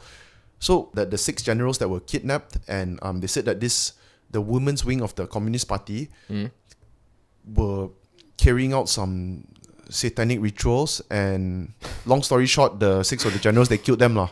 Okay, Yeah. they killed them. So what led what happened after that? It led to systematic killing of these so-called people who were left-wing or accused of being left-wing. Oh yeah. And the death toll was about 1 million, bro. So, actually in Malaysia, we are so damn lucky, that we don't...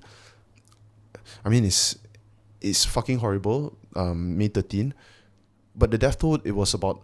Even in the more exaggerated ones, it's about 1,000 plus. Indonesia was a million, man. Yeah. We are lucky that our history, even though it's short, right, we never had to face something as crazy as that lah. Yeah. So what happens is that 2 years in, I don't know how many years are okay in Indonesia, about a total of 1 million people died, man. Yeah, just from this propaganda, and they. So yeah, I was that documentary that I asked you guys to watch, The Act of Killing. The director was hanging out with some of the leaders. I don't know who I can't remember who these people were, but they were gangsters, and then they also worked with the government, which was Suharto. Suharto was running the country that time. Suharto? Yeah. If I'm not mistaken, Suharto. But anyways, yeah, they were all in on, and there was this guy called Anwar Congo lah. He was like one of the main guys. And then in the documentary, he was just showing the people, the Koilo filmmakers and all right, showing them that, yeah, we would bring them to this spot, and we would kill them with the one of his favorite methods is use a string and then just like slice the neck. Damn. Yeah, and it was like they were reliving their glory days. They literally were reliving their glory days, and they were talking about how they would kill people, go downstairs to the bar, continue drinking, partying, smoking all, and then go back up and kill more people. And it's so crazy because right, there was one scene in that film I'll never forget. Right, they suddenly brought this dude here where his father was a victim and died during the massacres. Okay, the dude was in the video talking to that guy Anwar Congo, which is one of the head gangsters and all, right, doing all the killing. And that guy Anwar Congo was talking to the guy and saying like, oh yeah, so this is the spot lah, I killed your father and all. And it's so crazy how that guy had to fake a laugh and smile. Wow. That shows that they still have, I think he died already. Yeah, he died already, that guy Anwar Congo. But up till he died, I think it was only 10, 15 years ago, that status that they have in that country and the power all, it still remained up till then. Yeah, that's about it. Like, seems like it's a documentary that you are very passionate about. It's a cool documentary. Yeah. Yeah. That's cool. Thank you for sharing that. Lee Kuan Yew. Why do you think you were so inspirational to you post uni, man? I came to understand the country that he was building and the sort of challenges that he went through, like partly because of the external environment and also partly because of our country. Like, if we are like perfectly frank about it, like, it's not easy to have gone through that situation right there. But at the same time also, right, I think that you asked me a little bit earlier, right, like what I think about the separation kind of thing, and like maybe like what sorts of narratives there are. Yes, because that's the one where, well, you learn in school, right, that like Lee Kuan Yew created trouble, sort of thing. Did they actually say that? Well, I can't remember exactly the wording, in like the form.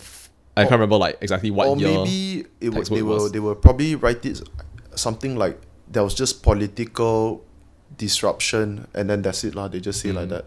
I don't know whether they even blame Lee Kuan Yew or Singapore. Maybe they didn't blame it. I don't know. I'm pretty sure that they blamed Lee They Kuan Yew. blamed, huh?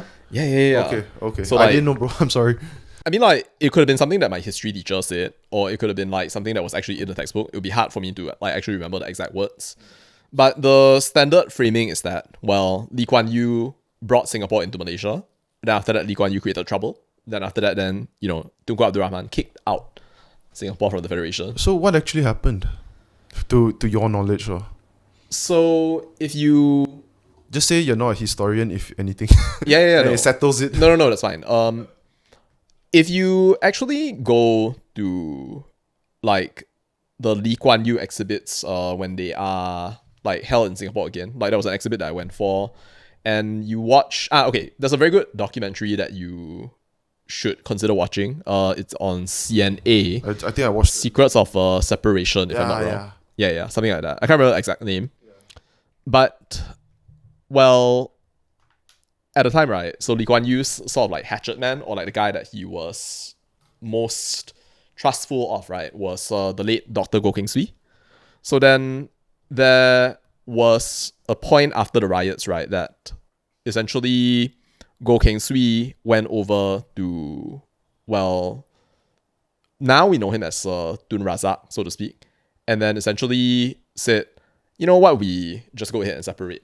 At the time, right, when Malaysia had achieved independence, so then Tunku Abdul Rahman was our first prime minister, but his deputy, basically the guy, right, that he would entrust everything to, was now we know him as Tun Razak, our second prime minister. Yeah.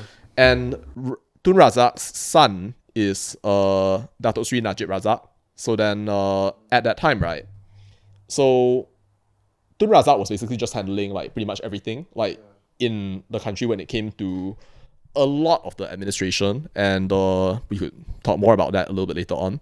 But basically, Goh Keng Swee was more or less, right, like Tun Razak's counterpart at that point in time.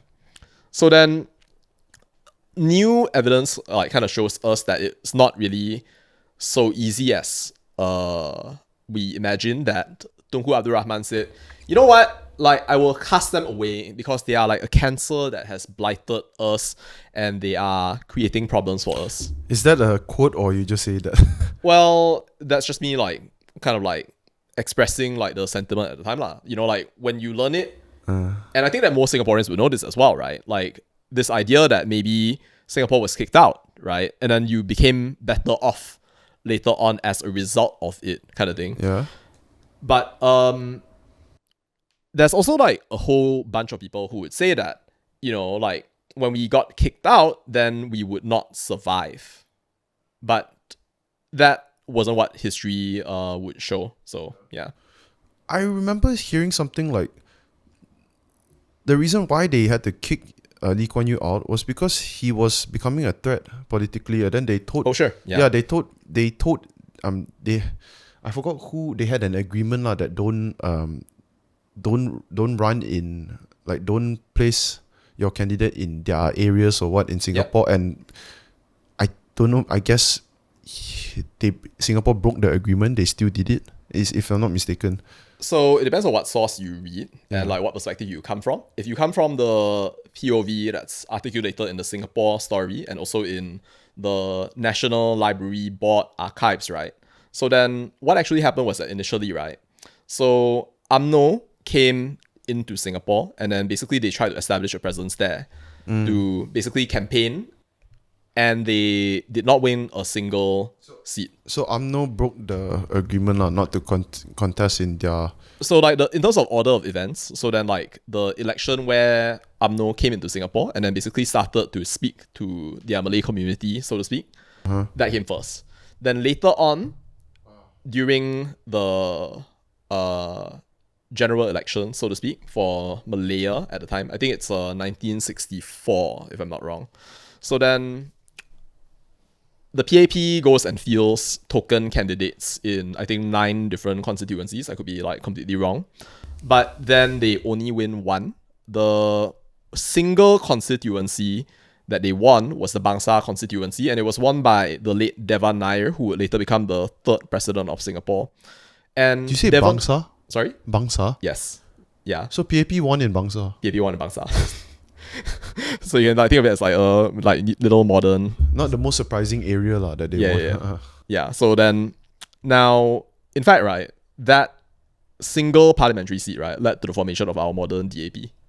Because after Devon went back to Singapore, then later on, then the Malaysian chapter basically came to life and it turned into the DAP. So if not for that single, What was DAP called before DAP in Malaysia? Do you remember? I mean, it was literally just like the PAP Oh, chapter. Oh, back okay, then. okay. So Oh, yeah, they're actually related. Yeah, So DAP is actually Singaporean originally. it's not Singaporean. It's just that the party, right, and its original ideology, which is that of democratic socialism, was well formed, right, on the sort of foundation that the PAP had left. So the PAP also like believes in a variant of like democratic socialism and a non-communist administration. So interesting fact, by the way. So like and I can say this because it's actually historically recorded. So Hang Tuah is Chinese. Hang Tuah is Chinese. whoa. I'm kidding lah. But like Devan Nair, right, was suspected even by Lee Kuan Yew himself, right, and known to be involved in activities like related to communism at the time lah. But like of course like that isn't really present in the modern day, which is unfortunate because if like somebody were to really hate the DAP, then they could actually go out and say like, oh, do you know that you are communist kind of thing? But like it's actually not true. But like yeah, Devan Nair, he did have communist affiliations. Just now, what did we conclude about the communists? Like, are they bad or good people? You know what I mean? I mean like they are they are the boogeyman, the boogeyman, but yeah. rightfully so, or I would say that they did some unsavory things, like in the sense that like they fought against people and then they ended up killing people. of right? course, yeah. Probably your grandparents or perhaps other people's grandparents would know about the communist brutality, that kind of thing. Chin Peng. Sure. But I think that would happen for like pretty much any group, right, that had taken part in any degree of like killing along the way. So, I mean, if you were to think actually about like Japan as well, right? Like, I guess like they did take part in killing, but like nowadays, like it's kind of like people don't really remember it as much, or like maybe like all the anime has sort of like washed over. Bro, not only that, it's also they don't learn that in their schools. Of course not. Their history or that's the When you reason say why they, Japanese they Japanese, don't learn about the bloodshed that they committed during the war. Of course, they didn't learn about any of that. Yeah, so that's also I don't know. I guess a reason why they don't. Many of them don't even know about it. But that is the past. Sure. And interesting fact, right, is that actually when we think about the context of the Japanese colonialism, right, I think in a very big way, right, they had always sort of justified it as being anti-colonialism. So like you might say that the Japanese were they the were. most They did. successful anti-colonialists in the world. In a way. Which is really like messed up to say. Yeah, but, like, right. You're right. That was for the colonized people to hear, and also for their own people to hear, for the Japanese people. Because whenever you go into anywhere at any other country, you need to get the support of your own nation, and that's how they did it. If you go back all the way to the Meiji Revolution in 1865, when Matthew Perry came in with the black ships and the gunpowder and basically fought against them, they lost, and their entire proud hierarchical samurai society under the Tokugawa shogunate came to an effective end as the Japanese realized that they could not fight against guns with swords. So then you imagine, right, that sort of like humiliation there, right, sort of like compounded into different ways within the Japanese psyche, right? So they felt that at that time, it's like my sword, my blade, it used to be so powerful and effective in war. But now there's like there's like 1,000 of us and we can't do anything. Sumimasen. What do we do? And then they have Yeah. total identity. Yeah. They have to reset their whole identity, and they don't know who they are anymore. So Yeah. something crazy happened in the next decades, right? Yeah. So like they then felt that, you know, their society had been attacked. So then you end up like defending against it in like whatever way it is that you consider to be relevant. But then at the same time, you know, like they started like getting involved in like different wars here and there. But then they started also electing military governments. And the thing is though, right? And this is also interesting, right? Like when you become too good at defending yourself, right? So then like you become a threat to other people. So like for example, right? Like let's say that a country goes out and then say conducts a military exercise. They go for training, for example, like in the South China Sea or something. Exercise. Just exactly, right? Killing people in the... No, I'm just kidding. I mean, like, it's just like they're training to become more effective, militarily speaking, for example, right? So like another country, right? Like say, imagine that, for example, Japan, right? Like right now, they go and they have a military exercise near Taiwan. They go and train near Taiwan. You know, like right now, it's super controversial, right? So like, I don't really know much about that, lah. I just know that. So like recently, like over 500,000 flights to Japan have been cancelled. What, Taiwan to Japan? No, like China to Japan.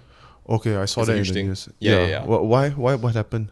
Because the Prime Minister of Japan, Sanae Takaichi-san, in the parliament on November the 7th, or like whatever date that happens. Yeah, recently only. She said that, well, any attack, right, that involves Taiwan may have an existential impact upon Japan, right, will be something that they may need to respond to with military force. Now, China is not a fan of that because they have always abided by the one China policy, which in fact... sorry, I'm so sorry. Yeah, sure. Japan, the prime minister, the lady, what did she say? So she basically said that if there is a conflict in Taiwan, right, then... Oh, okay, they are backing Taiwan. Well, she didn't say specifically that, but she said that she may have to intervene if it is for the sake of the survival of the Japanese people. Because there's a lot of Japanese in Taiwan. Well, it's also because of the sort of like geographical position, right, of okay, Taiwan is right next to Japan, actually. Is it? Yeah. Okay. So like it's very nearby. Okay. And also like, so the Chinese people, right, like they objected to that. The, well, representative of China in Osaka basically said something about how the dirty neck that sticks out must be cut off, or something in those terms, basically. So it's like very acrimonious. And it's also partly because of the complications of history, because, well, Japan actually occupied Taiwan as well, right, for a certain number of years. 1940, yeah, I'll have to check the dates. So if you look at it, it's kind of interesting because like, you know, when you look at history, it's like you can think of the different time periods here, there, and everywhere. It's something like when you see, like, I'm a baby in this history shit, right? But then... Same. When you start learning one, right, like, you realize, like, you don't really get it because you haven't learned the other parts yet. Oh, for sure, yeah. And then when you learn the other parts, you realize they're all connected. Then only you can start to recall some stuff. For sure, yeah. Yeah, because it's so not only complicated, a lot of drama, but there's so many details and eventful moments and all. But like you learn one side and then the other side, and then it all actually is connected. Yeah. I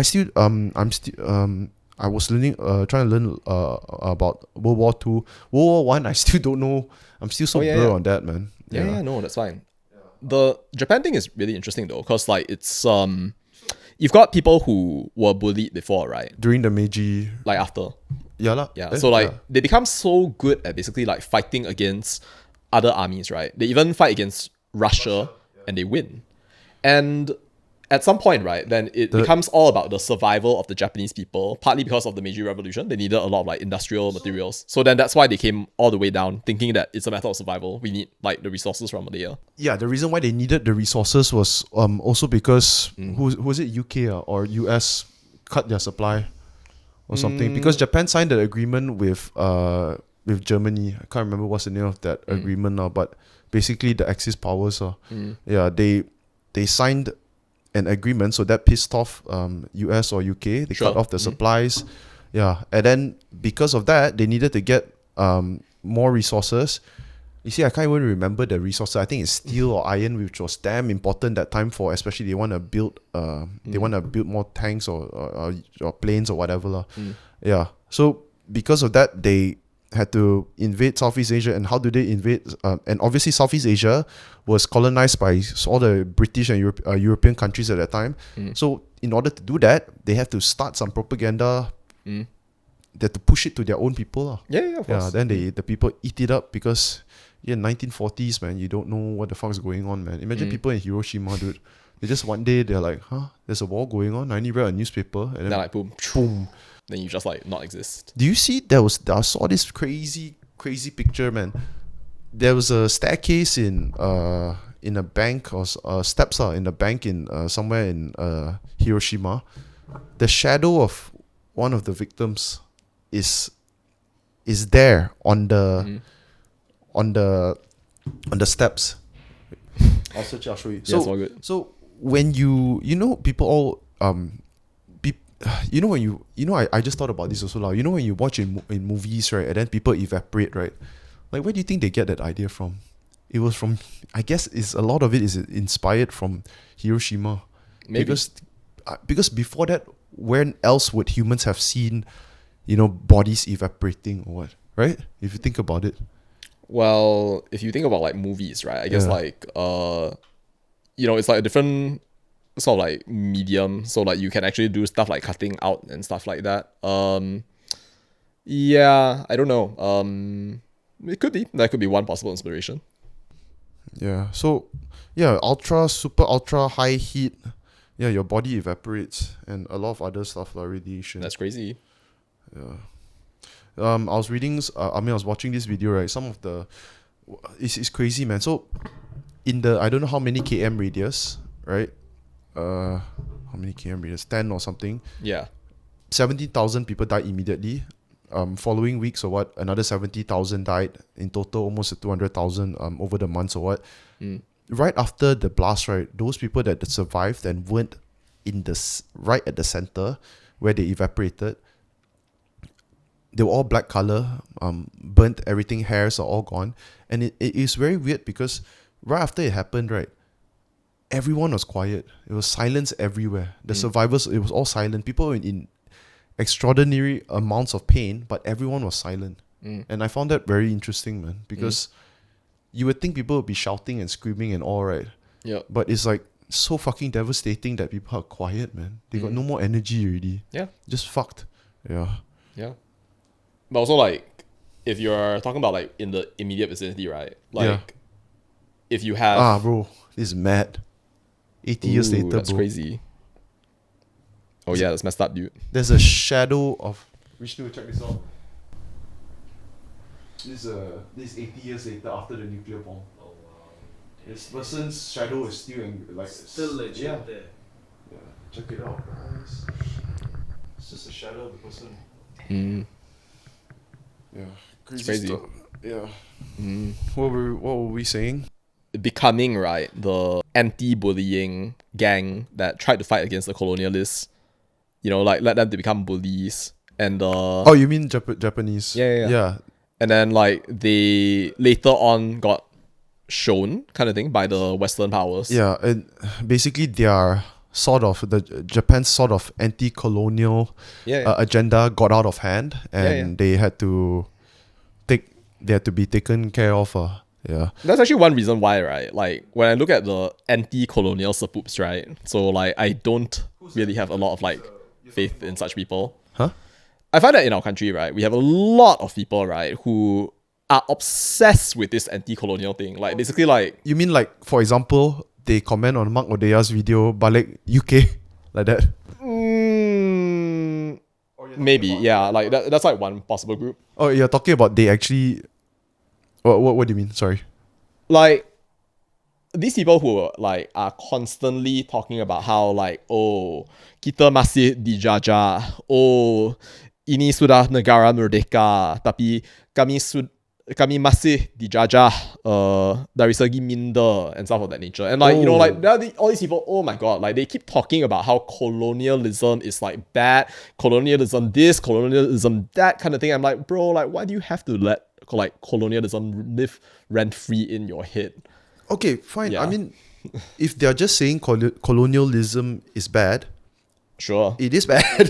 There's a lot of bad things that they did. Yeah, of right? course. And no one likes to be oppressed. Yeah, but Yeah. like to keep on talking about like freeing yourself to the point that you think about nothing else. I don't know, man. Like that's So now we are. I see that a lot.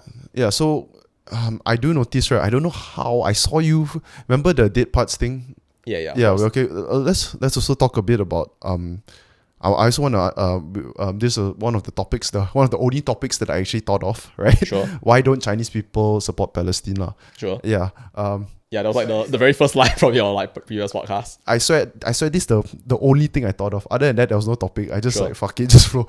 Yeah, but so we are talking about you're talking about people having a problem with Western ideas and their arts and their thoughts and thinkings. I think those people don't just have a problem with the colonialism itself. Sure. They probably just have a problem with their whole, like for example, dollar was just in the news for being, Western culture, they are more revealing. That's just how they dress. It's different type of styles. Sure. So I guess we're just talking about a difference in culture and perspective. Sure. And another thing also that I thought of, right? How do people actually end up, right? Or how do they become a left-wing person or a right-wing person? You know what I mean? A lot of the times, right, you're just, let's say, left, right. Right now is obviously a DAP. They want a pluralism, a bit more open-minded like that. Right side is going to be pass, more conservative. Just simple way to put it. Okay. But what I'm saying is, how do people end up like that? A lot of the times, right, how you end up, you don't even choose it. You're just born into that, in that community, and whatever is the norm around you, you just adopt the same beliefs and the same thoughts and all. And and most of the times, right, people never change their side in their whole life. They will never, most of the times, 99% of people are not just going to be from liberal or sunny, just become conservative. Most of the time, it doesn't. That's why I find it very fucking pointless and stupid when people argue about this. And I don't think that we are the only person that knows this. You know who the fuck knows this way more? Politicians. They know it so damn well that it's actually fucking stupid to argue left and right people argue, because it's a lot of luck, like how you end up being on one side. And unfortunately, to be a effective politician, you have to use this sort of use their differences against each other to divide us. I think like to add on to what you said earlier, like when we think about like how we build the community also, right? Like there's like a sort of like meaningful difference, I think, like between what we have in this era and like what we had in past eras. Nowadays, we have like Wait, past era or past era? That's a Why is it when I say past, it's just like no, like past era. So like last time, right? We didn't have like social media, we didn't have like algorithms, we didn't have the way that people communicate, right? Like about political opinions being like entirely online. And I was actually watching the International Legal Conference on Online Harms, organized by our own Azalina Othman Syed. Wait, sorry, you know who would love to be in this podcast? Or what's MJ. Oh yeah. Yeah, he loves history shit. Yeah, but Yeah. Carry on. So the thing about social media, right, is that even small things that you do can ripple out into like larger consequences. There have been experiments that have been done, right, such that if you as a single individual were to go out and find a more right-leaning post and then you click like on it, right, then the algorithm is going to like keep showing you that stuff over and over again. So like you'll end up seeing more and more Republican stuff like here and there. Yeah. If you were to go like left, on the other hand, then like it will happen like the other way, in the opposite direction. So like some people that I've seen, right, so like to circumvent that, what they do is that they actually create separate accounts on separate social media platforms. One account, basically, like, they only do left-leaning stuff.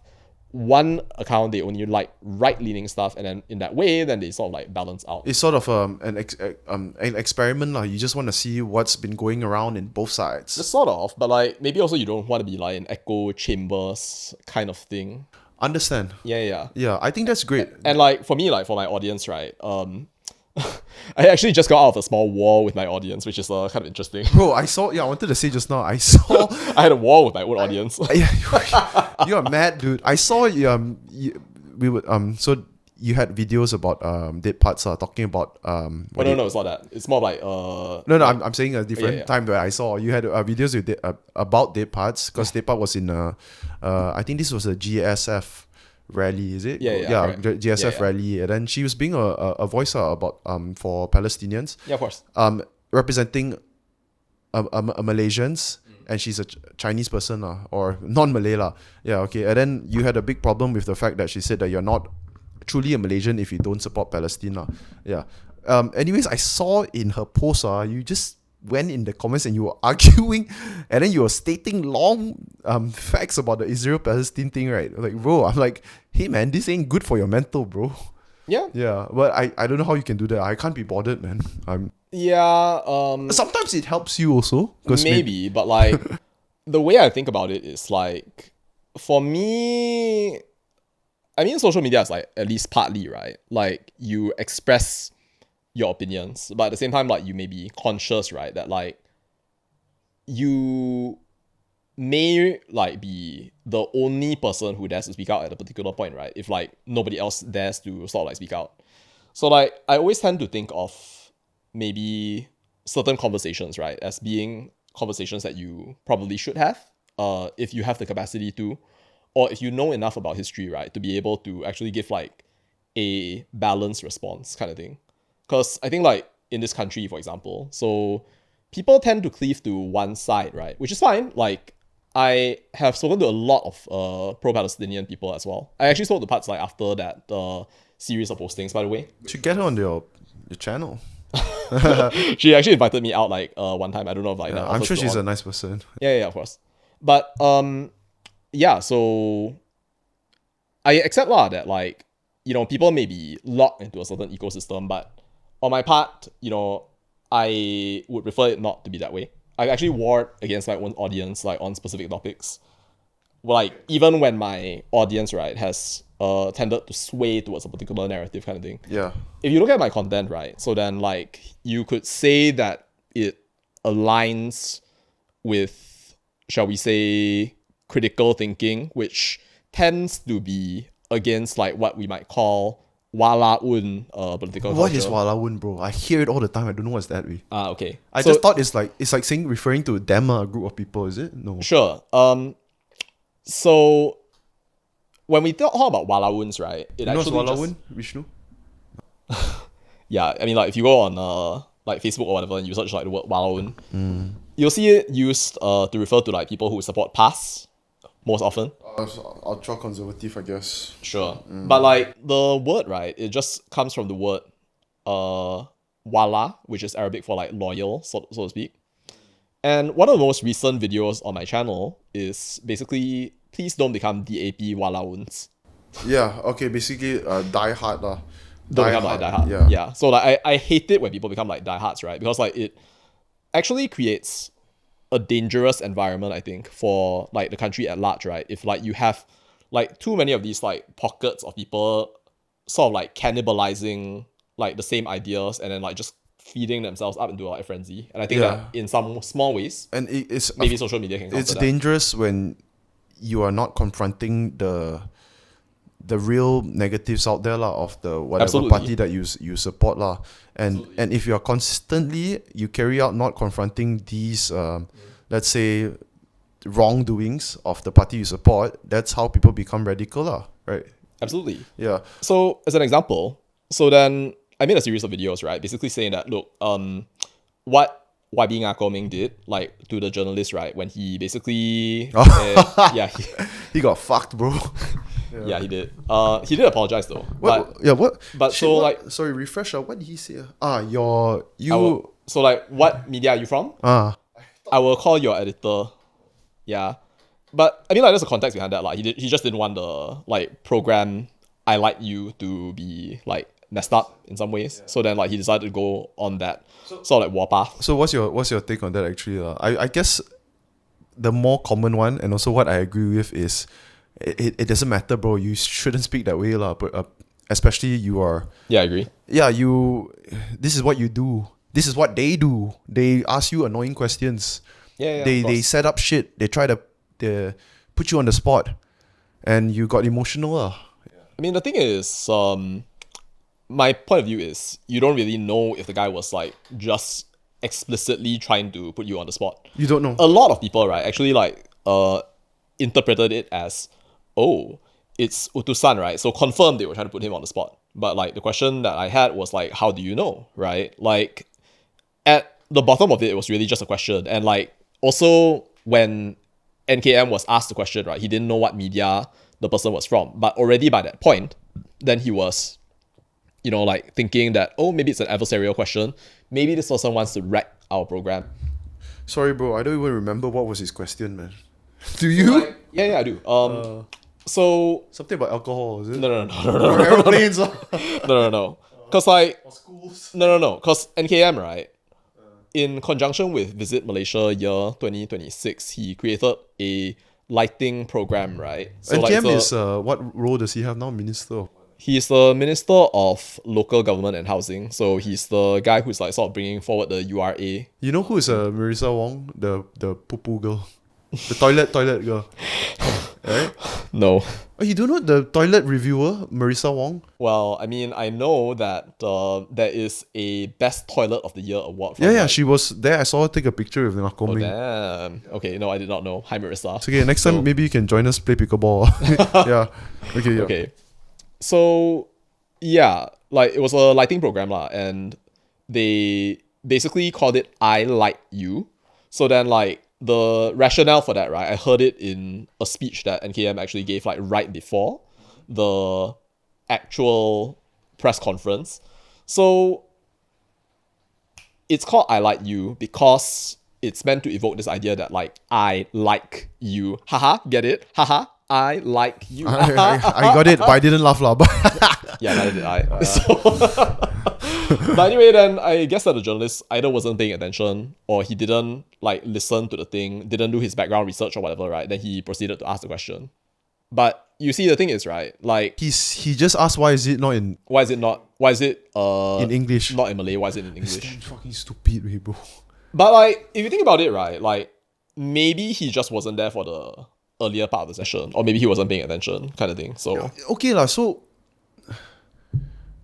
has our government never ever have any campaign or plan that is just only in English? Has that never been a thing?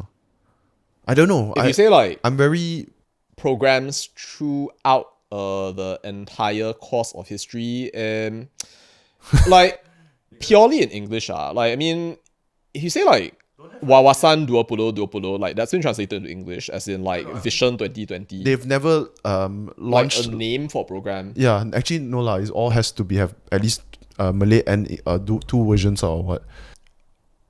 Like if you actually look back to like colonial times kind of thing, then like yeah, everything was like pretty much in English. Then only like the Malay, Okay, understand. yeah, the making of everything into Malay, right? Like it happened like maybe in the 1960s. No, I don't know whether I'm just not sensitive to it. It's like I don't care if it's in Malay or it's English. It doesn't matter. Yeah. It's a plan. Yeah. Yeah. Okay. Yeah. What were you saying already? Don't know. You were like talking about like parts and Palestine and like a whole range of Yeah. other Okay. things. Let's just talk about the Israel-Palestine thing lah. Sure. Then. Okay. Yeah. So why don't Chinese people support Palestine? Is a question? Sorry. Should I put it as why don't they support Palestine vocally or just why don't they support Palestine?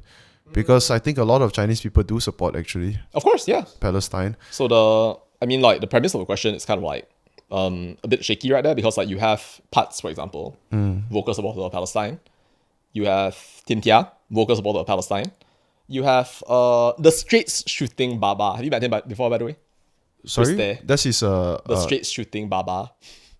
Baba Nyonya. Yeah, he's like a creator, right? Who is a fan of Victor Tan. Come, let me check him out, man. Straight shooting. Is he a new dude on the scene? No lah, he's been like around for a while. Straight shooting. Yeah, so like You mean Baba straight shooter? Baba straight shooter. Yeah, how something dare like you butcher his IGN? that. Ooh. Yeah, but anyway, like he's the guy who speaks with like a fancy English accent. What? Yeah. No, he had a different account name. Yeah. What He was changed already. Yeah, what was it before that? I forgot already. He was doing the Donald Trump thing also, was he? Wow, it's like so hard to remember. I mean, like he's changed like a lot of times, but basically he's all about that, the All about what? Baba Nyonya identity. Okay, he's Think a about- he's a character. Mm. Yeah. Yeah, but like so back to your question, right? So I think that it's kind of like maybe on shaky premises to say that like Chinese people don't support Palestine, that kind of thing. But if we say as a group, right, like on average, right, do we expect the levels of vocal support, right, Yeah. to be less? I would say that it's probably the case. I mean, like if you ask why though, then like it's for a couple of different reasons. Okay, right? that's a very important point, right? The level of vocalness. But also a lot for me lah, okay? For me, I listened I only took note of this thing, Israel Palestine, after October 7. Sure. Few months only after that I only took note. It's been a year plus. I followed the I've been trying to follow, especially if it's Piers Morgan. I'll just listen to him have people on and they just start shouting at each other. It's entertaining stuff lah, bro. Yeah, do you listen to Piers Morgan? Yeah, like Sometimes he will always say, "Do you condemn October 7th?" Yeah, it's sometimes very stupid also. But I've always liked drama lah. Okay, I've always liked that. Sure. Yeah. Anyways,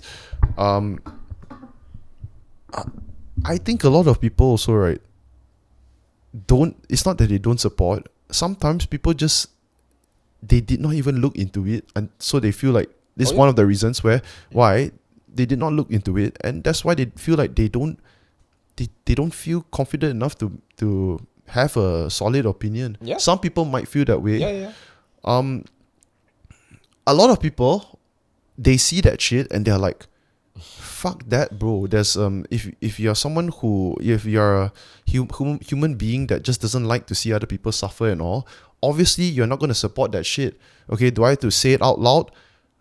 No, I don't have to. Or if I do say it out loud, what about all the other wars that is going on and I'm not speaking for those people? What happens then? You know, there's also another reason why people could not be vocal about it. Yeah. Do you have anything to add on for people who are not vocal about it?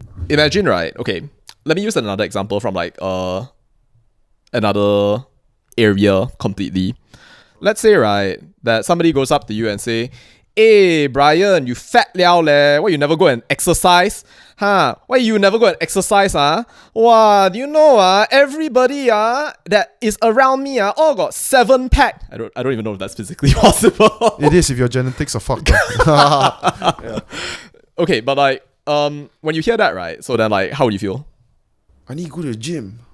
Or I can stay pissed off her. Yeah, exactly. Yeah.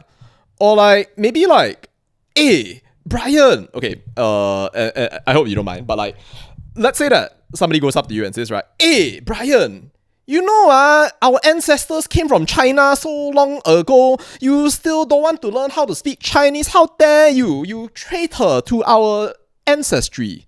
How does that you feel? Like, they're trying to get you to learn Chinese. How I feel or how normal people would feel.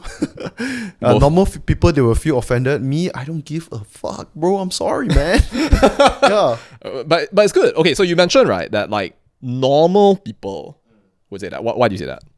Or normal people will get... Why would they get offended? Oh, yeah, right, bro. I think a lot of people also... Okay lah, not normal people. Shit, man. What is normal people? Do we have to define this shit now? Okay, but like some people that you know would probably get like offended. Yeah, because that dude is probably he just doesn't have control over over how much emotion to invest in a random stranger Exactly. coming up to insult you. Yes. If that is your priority to react that way emotionally, I think you're wrong, bro. That's exactly what's happening with a lot of the people who are vocal about Palestine in our country. Add that into racism, and you add that into the idea, right, that they think that, well, how I think is clearly better than what you think. Yeah. And you can sort of like see what's happening along the way. So like, if you don't like being treated like, oh, you are lesser because of like your race, or you don't like being browbeaten, right, into like believing a certain point of view, which is what I really hate. Like, I really hate it when people like try to force me, right, into a certain point of view. Oh, bro. So it's about the principle of the thing. You want to be honest, Yeah. if you are not speaking out, you're complicit in a genocide. Oh yeah, for sure. That one is crazy, bro. That was crazy, man. Yeah. So guess what? So crazy. Guess what? You, whoever that fucking said that, you're complicit in a lot of other genocides also, bro. Because guess what? They are happening also. So you're also complicit, so what? Or if you don't speak out about not even a genocide, any killing or any case or what, so your neighbor next door died, you never even heard of, they have no idea, guess what? You're complicit. Yeah. What the fuck? It's stupid shit, But guess what? Like, it works, Yeah. It does work. Work in that way. It works as in more and more people, bro, the pressure is real. It's real sort of pressure, man. It's real pressure. Yeah, I really do think that a big reason why, right, people are not okay lah, let's put it this way lah. Okay? And this is nothing to do with racism or what lah. Yeah. It's just human nature. If China was getting fucking genocided right now, all the Chinese people in Malaysia are gonna act the exact same way. They're gonna I mean, let's just say lah, if Israel-Palestine is not going on and China is getting genocided now, okay? Actually, I don't know. Would they act the same way? Would they pressure Malay people into like, why are you not speaking out? You're complicit. Yeah, they could. They might. Who knows? Yeah, they could. Anyone can say anything. Yeah, Unlikely, bro. it wouldn't be so strong lah. It would be very small movement. I mean, as one of the 2 Chinese people in this room right now, I probably would not do that. Yeah.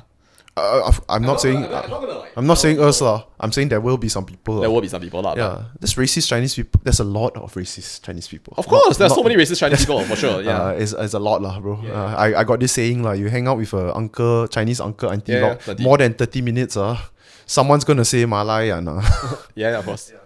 But I mean, like, just at the end of the day, it's like the principle of the thing, like, you don't want to force people into like a certain opinion. If you don't agree with the person, then like you don't agree with the person. But like you also said, right, like it's true, you have a lot of like pressure from like different people, right, that will try to force you at a certain point of view, right? And to that, I would say, like to the person themselves, right? Do you prefer for me to support like what you support of my own choice? Do you actually respect me as a human being enough that you will treat me as a person with a mental or internal life that is equally rich as yours?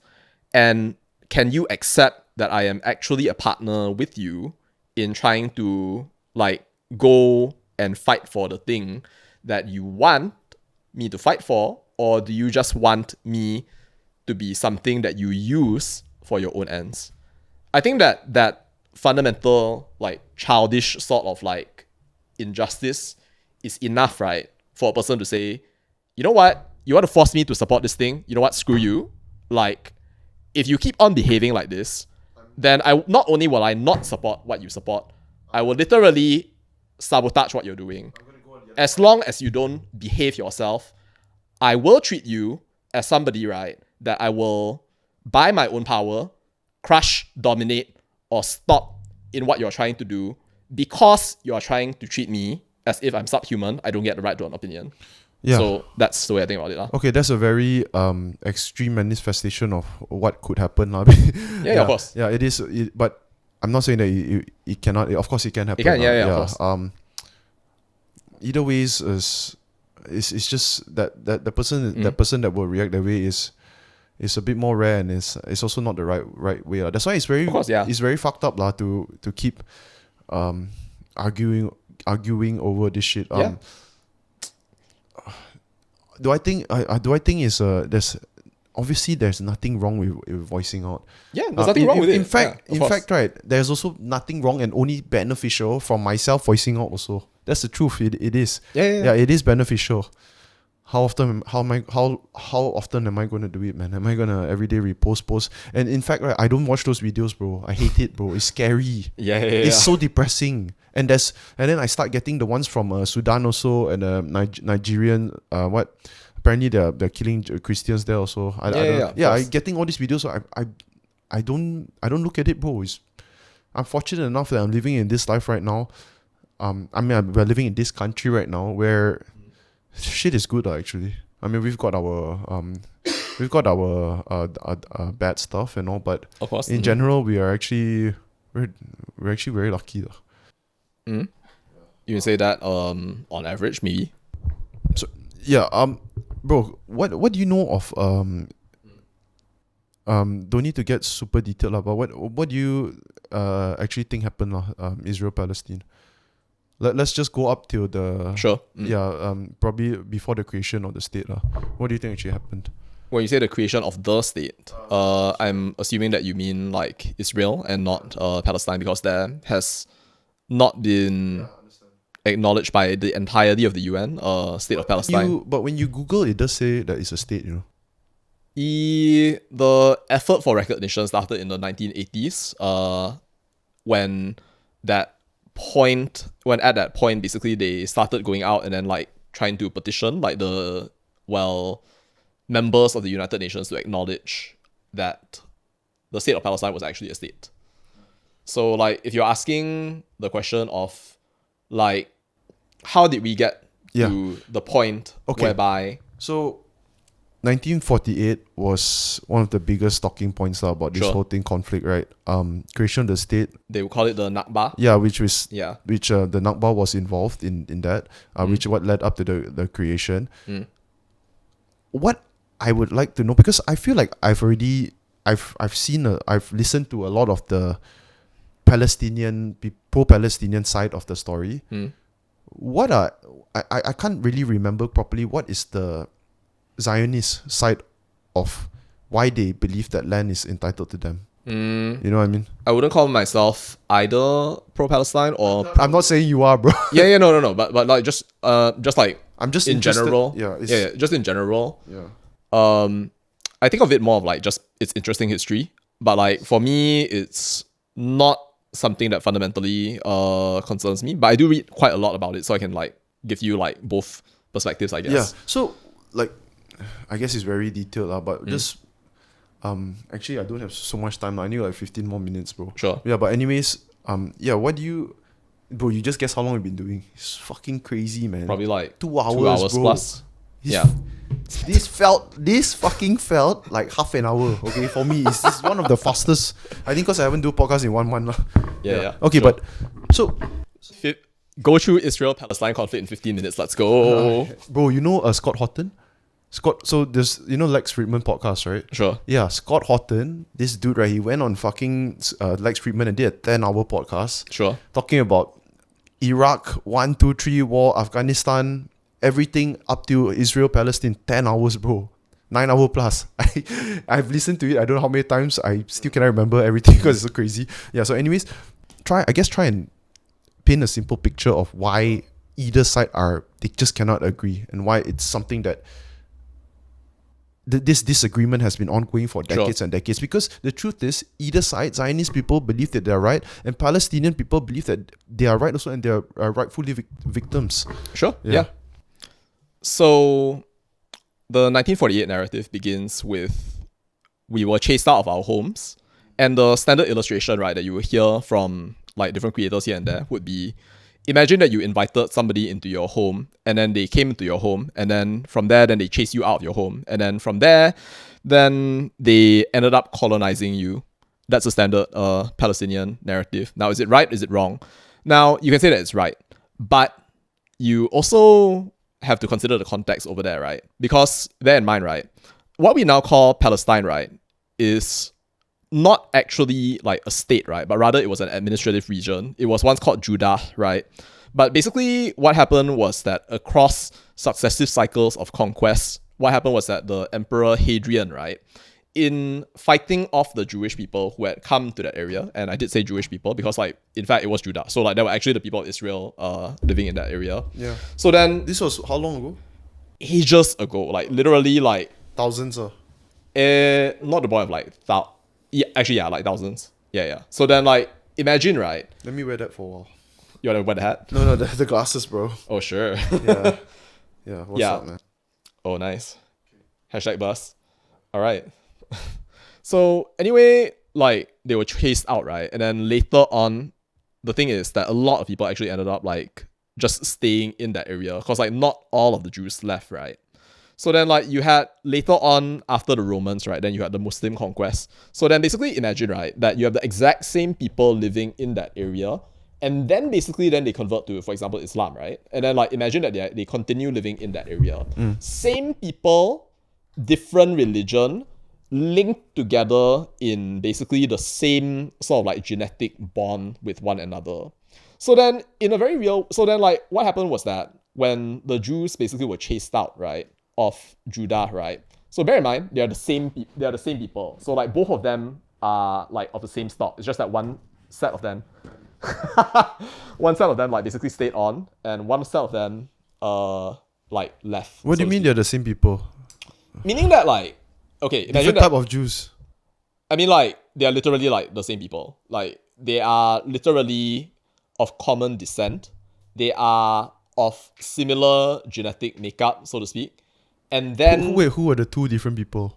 Sorry? Who are the two groups of people? One is Jew, the other is also Jew. Literally Jewish. Yeah. So Okay. like what we call Palestine nowadays, right? Yeah. Is called Palestine because the Emperor Hadrian, right, basically renamed this place called Judah.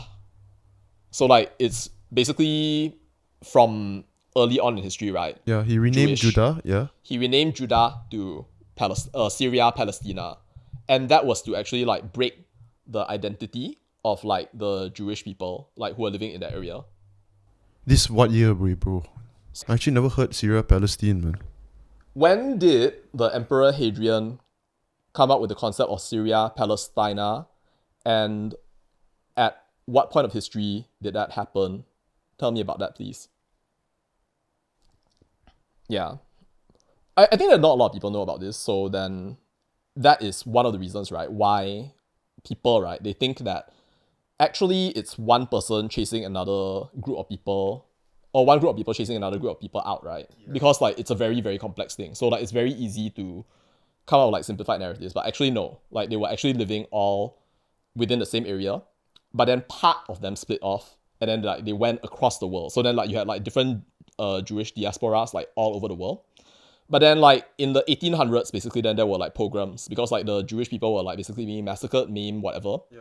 Then Theodor Herzl, right, which was the founder of the Zionist movement, basically after what is called the Dreyfus Affair, which is a time, right, when a French police officer of Jewish descent was basically like persecuted purely because he was Jewish, right? He came up with the idea of this place to which the Jewish people could go so that they could actually like have their own state. So then they decided at some later point that perhaps, you know, we should find a national home, right? So then like there was a series of like different candidate locations. There was even a place... Madagascar? Yeah. And then Uganda was also one of those places.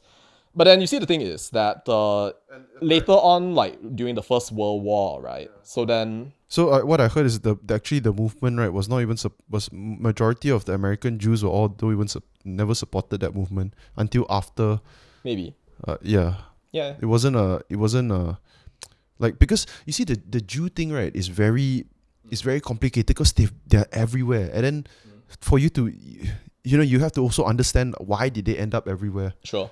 After the Bar Kokhba revolt in 132 to 135 CE. What the fuck? So long ago you're talking. Oh my god. So like the Emperor Hadrian reorganized the province and renamed it Syria Palestina as part of an imperial policy to break Jewish national identity and reduce the likelihood of another rebellion. Okay. So like the place, right, is Jewish, but it is also Palestinian because the people of Palestine, right, are actually from the same stock of people. But it's just that part of them like left. Yeah, so they're like me and you both Han Chinese, you know what I'm saying? Don't know. Not sure if that context applies, but like imagine that basically like 2,000 years ago, right? Yeah. Basically, like you are like living in like some area. Then after that, then like some of your family members leave, that kind of thing, right? They go and migrate overseas, kind of thing. They become Malaysians, so they were from Fuzhou, China. Yeah, that's true. But like, okay, imagine, right, that, for example, like your cousin, for example, right, of Malaysian nationality, right, goes and migrates over to, let's say, Australia, or like to, say, the United States kind of thing. 3 generations down, right, imagine that like 150 years pass or something like that, right? Would it be accurate for the descendants of your cousin, right, to say that my family originally came from Malaysia? I mean, that's where they came from. That is where they came from, yeah. So then, like, if you look at like the Palestine thing, right? So then, like, But you see, right, bro, yeah. that's a 1800, 1900 years ago, you know. And then suddenly you jump to the Zionist movement creation, which is Sure. 1800s like that, right? What happened in that period, bro? What was significant? I don't know. I mean, like, there were a lot of like pogroms, basically. So like, pogrom basically just means that you round up like Jewish people and then you kill them. So like, Yeah. There was a lot of that Sort of mini Holocaust. yeah, there was a lot of that. So then, I think most people can agree with all that whole history, the 1800, right? So let's just take it from 1800s, the creation of the Zionist movement. So they, like you were saying, they picked the state, which was Palestine. which was actually Israel before though. So like, if you look back all the way, right? But then like later the emperor said, you know what? I'm just gonna call this like Palestine because I don't like your people and I want to like make it so that you don't think of this place as your home. Okay. So it was actually like Jewish land at that time. So, but it was called Palestine. No, it was not. It was called Judah. So like the area that's now called Palestine, it was once upon a time called Judah. Emperor basically like takes power. Then the Jewish people, they revolt against the emperor. So like they were fighting against their colonizer basically. Then the emperor wins. Then basically then he's like, all right, you know what? Like all you Jewish people, get out. This place is now Palestine. You can look it up if you want. Like to. So the place was known as Palestine for how long? Palestina before again this century. So it was known as Syria Palestina from 135 CE, but Then when did it become Judah? a long time ago, like before that, way before that. Oh, so you're saying it's Judah first, then Palestina? Correct. Okay. Which is something that maybe not a lot of people know. So, you see, the thing is, right, when you watch people debating, those people, right, they know it. So I'm thinking, like, how come they, like... The funny thing about history actually is that people, they tend to always look at a very specific segment of history. Have you noticed that like when you have all these people, right, trying to say, oh, this is why you have to support Palestine, absolutely right, they will always refer back to the Nakba, 1948. They will never go beyond that point in time. The earliest that maybe they will go is like basically to the Balfour Declaration. But like if you go before that, then like that's where things get You know a bit why? fuzzier. Yeah. I personally, right, I understand all that, you know. I okay lah, let's just say lah, even if, okay, yes, the Jewish people were there way before whatever it's called now, Palestine. I think people just cannot get over the fact that they came in and expelled so many hundreds of thousands of people. And of course, recency bias is a real thing also lah, bro. So if you're looking for like a little bit of that history right there, I can add a little bit more context if you like. Whoa. Yeah. So at the time of the Balfour Declaration, so then like that was actually a like point, right, where you had promises basically violated with the Arabs, and you also had promises violated with the Jews because of the nature of the agreement. See, right, like the British basically signed this thing called the Sykes-Picot Agreement, right, with England and France to basically like separate out like that region into like different spheres of control, whereby Britain basically gets Palestine or the mandate on Palestine. Is this the post-World War one? Yes, post-World War One. Yeah, Okay, yeah. yeah. But before that, right, okay, so like there was this thing that was called the McMahon-Hussein Correspondence. Now, Sheikh Hussein basically of Mecca, right, was an Arab leader, right? So then in exchange for allegedly aiding the British, right, in fighting against like the Arabs, right, or the dregs of the Ottoman Empire, he basically said, you know what, like we are going to then give you the chance, right, to then have like an Arab national project right here.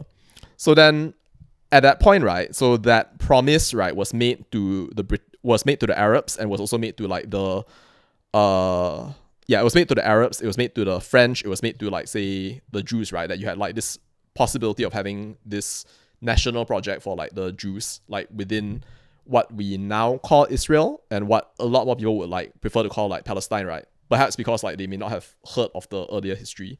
So at that point, right, then that's where the Aliyah movement basically started. Aliyah basically means like a return, so to speak. So then there was a lot of like, so the Jewish people didn't just automatically come over, you know, like you don't just automatically come, like when you migrate over to a place, right? I mean, like, would you just randomly migrate to another country if you don't have a job or anything like that? Hard to imagine, right? Yeah, okay, so what people think is the Jewish people came from, I'm saying what most people think is what Jewish people came from all over the world into Palestine and then they start kicking people out. Right. Actually, where were these people? They were from all over. They were from all over the world. But the thing is that it's more of like, Aliyah was announced, right? And then basically then under the Ottoman land code, right? Which was actually one of the very first land codes in the world. So then people could actually like start purchasing land. So then you basically get to buy like, say, a plot of land, that kind of thing. And bear in mind, right, that the people who owned the land at that point, right, was like the Arab absentee landowners. So like basically they live in like other parts of like the Arab world, but they happen to own land there.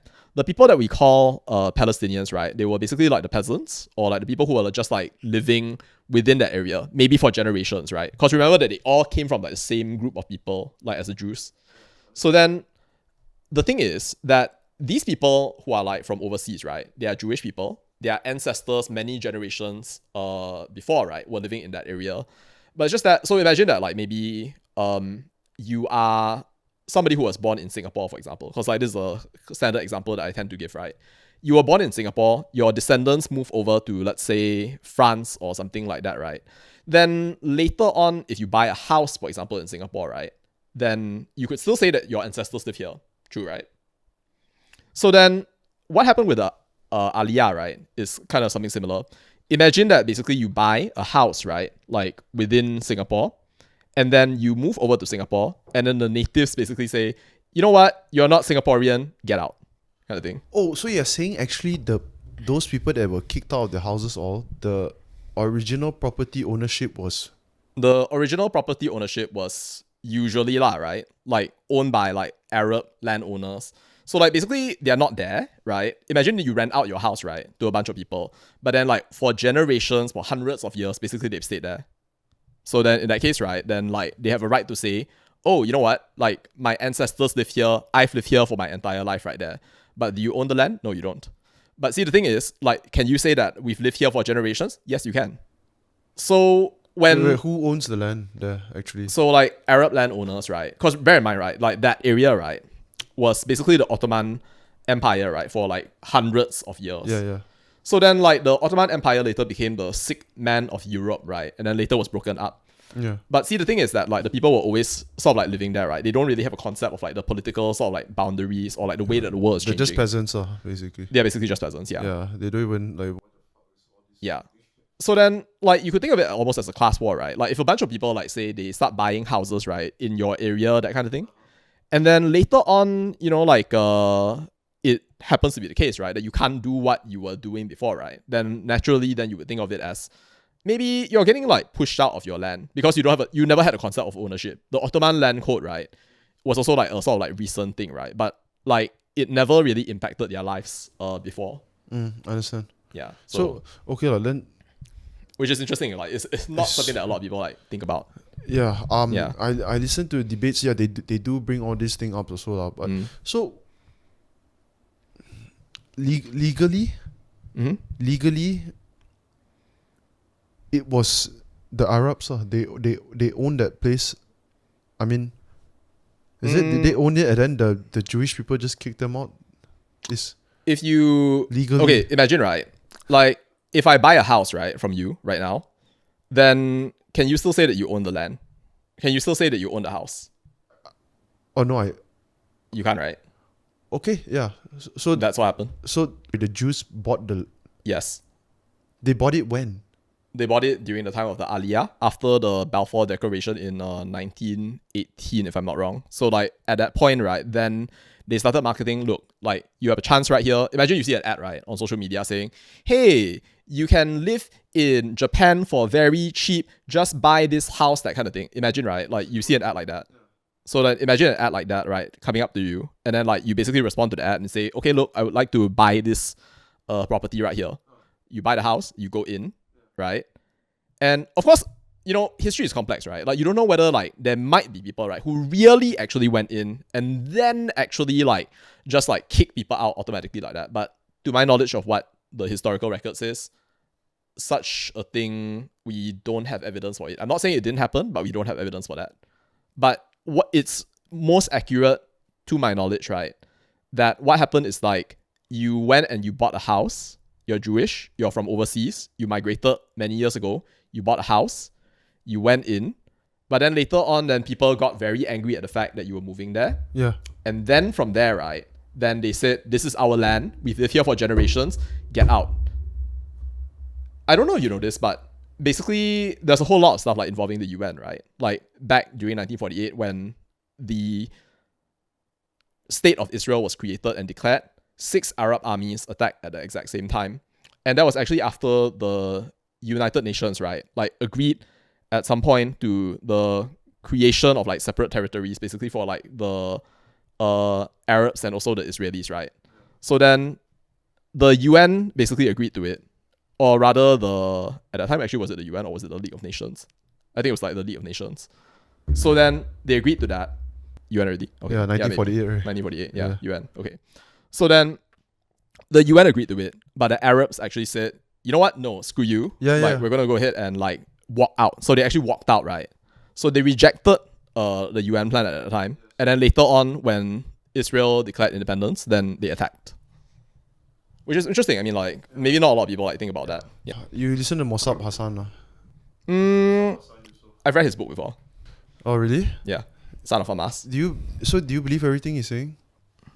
It would be hard for me to say that, like, I believe everything because, like, it was a long time ago. I don't remember reading everything. Yeah, I don't know, man. When I listen to him talk, right, he's the one person that it seems he makes everything seems much more complicated than it actually is. Yeah.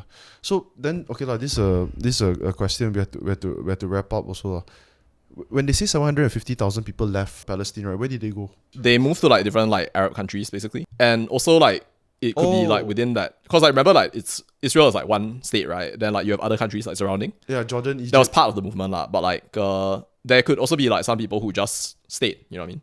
Which is interesting lah. Yeah, it is very interesting, bro. It's hard to get through like the entire Israel-Palestine conflict in like 15 minutes, but it is, bro. Yeah. And I think if you gave me 2 hours or so, I'll get even more confused. Yeah, it's something I need to sit down and write it down to actually remember. Yeah, of course. Yeah. I mean, like, but what I said also is like, you can trust, but I would suggest that you verify it because like, it's a very complex history, right? And like, I think we need to have like some humility when we talk about that issue, right? But at least my perspective, I am not pro-Zionist, neither am I pro-Palestine, right? And I think that you shouldn't be like forcing people to like choose one side or the other. And I think that at least when it comes to like a lot of these issues, even people who have spent like their entire lives like studying this, right? They may have like certain views kind of thing, but it's hard to be. You see, right? Pro-Zionist or pro-Palestine, right? They both believe they're on the side of truth. Of course. So that's why it's so fucking complicated. Yeah. Because both sides believes that they are the truth, and I guess that's the problem. Because if you totally believe everything, and like everything that you believe, you think is not challengeable or what, right? It's kind of hard to challenge. You never find the real truth if you.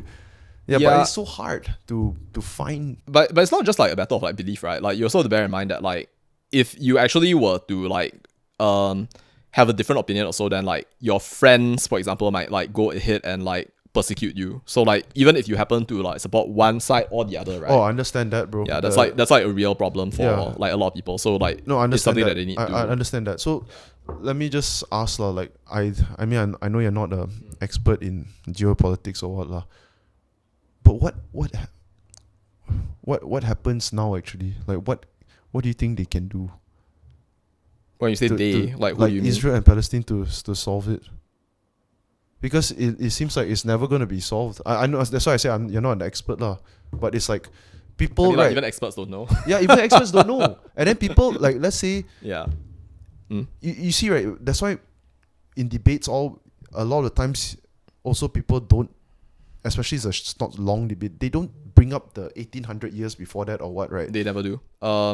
I had to actually like personally go and research it before I came to my opinion, because it's just my personality. I don't like to subscribe to just what people say. Like, I don't believe propaganda generally. And it's like because of that people don't visit whatever happens pre that, right? If you're just looking at it from, let's say, early 20th century up to creation, right? The Nakba is still a very, very strong point where people, Of course. they will. If me also, I'm just gonna. If I had to pick one side, I will have to pick a Palestinian also. Sure. Yeah. I mean, like, it's up to you. So Yeah, I'm just saying from people's point of view. Obviously, the truth matters, but the problem is who knows the real truth when history is 1800 years. yeah, I mean, like, it's not wrong to pick Palestine just cause, like, again, right, they are from the same people. But it's also, in a way, right, not wrong for you to pick the other side as well, right?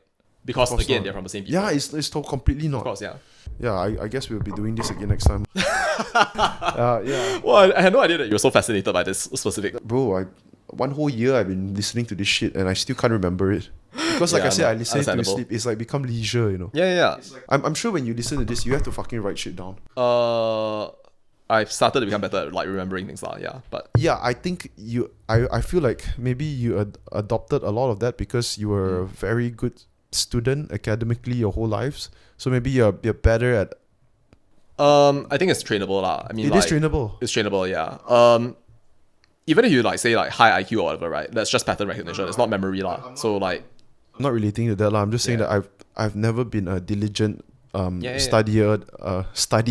Yeah. Yeah, I can tell by my vocabulary. Studier is not a word, right? Studier. I'm a studier. well, Omega Lamau, like, Skibidi, Ohio Rizzler. Those are words. Skibidi was not a word It's a word. until it became a word. It's a word. Now. Like, now lah. But, like, I mean, Oh yeah, it actually is. Wait. It is a word, Right. yeah, Wow, Oxford what the Dictionary. fuck? Yeah. That's it for today's episode. I think next time I'll get MG to join us, man. Yeah, next time. Yeah. Hey, bro, I hope you enjoyed this podcast also. yeah, thanks, man. Like, it's been real. Yeah, pleasure. Thank you. I'm so sorry. I know I haven't gone through your what you teach also and all. Yeah, but I promise next time also we'll do it again. Okay. Yeah. All right, guys. That's it for today's episode. If you enjoyed this episode, please hit the like button, subscribe button, leave your thoughts and comments. I'm sure there's a lot of I hope there's a lot of people giving, how do I say this, engaging comments or something that for us to think about. We talked about a lot of, there's definitely some controversial shit but a lot of interesting stuff. And if you guys want to see Victor back on, let me know in the comments and we will see you in the next episode. Check out Victor's channel, Victor Tan. Instagram, just search Victor Tan, you'll find him. And yeah, see you in the next episode. Thanks for coming, Victor. Alright, thanks for boots. Alright, ciao. Be real. To my homies, I'm missing my oldies, my brothers, my cronies. We all went to court, but before only courts that we knew were the ones where we were shooting dice, selling Kobe. To a legend, rest in peace to the old me, rest in peace to my brothers, rest in peace to my whole team. The oldest, I'm missing my shawty.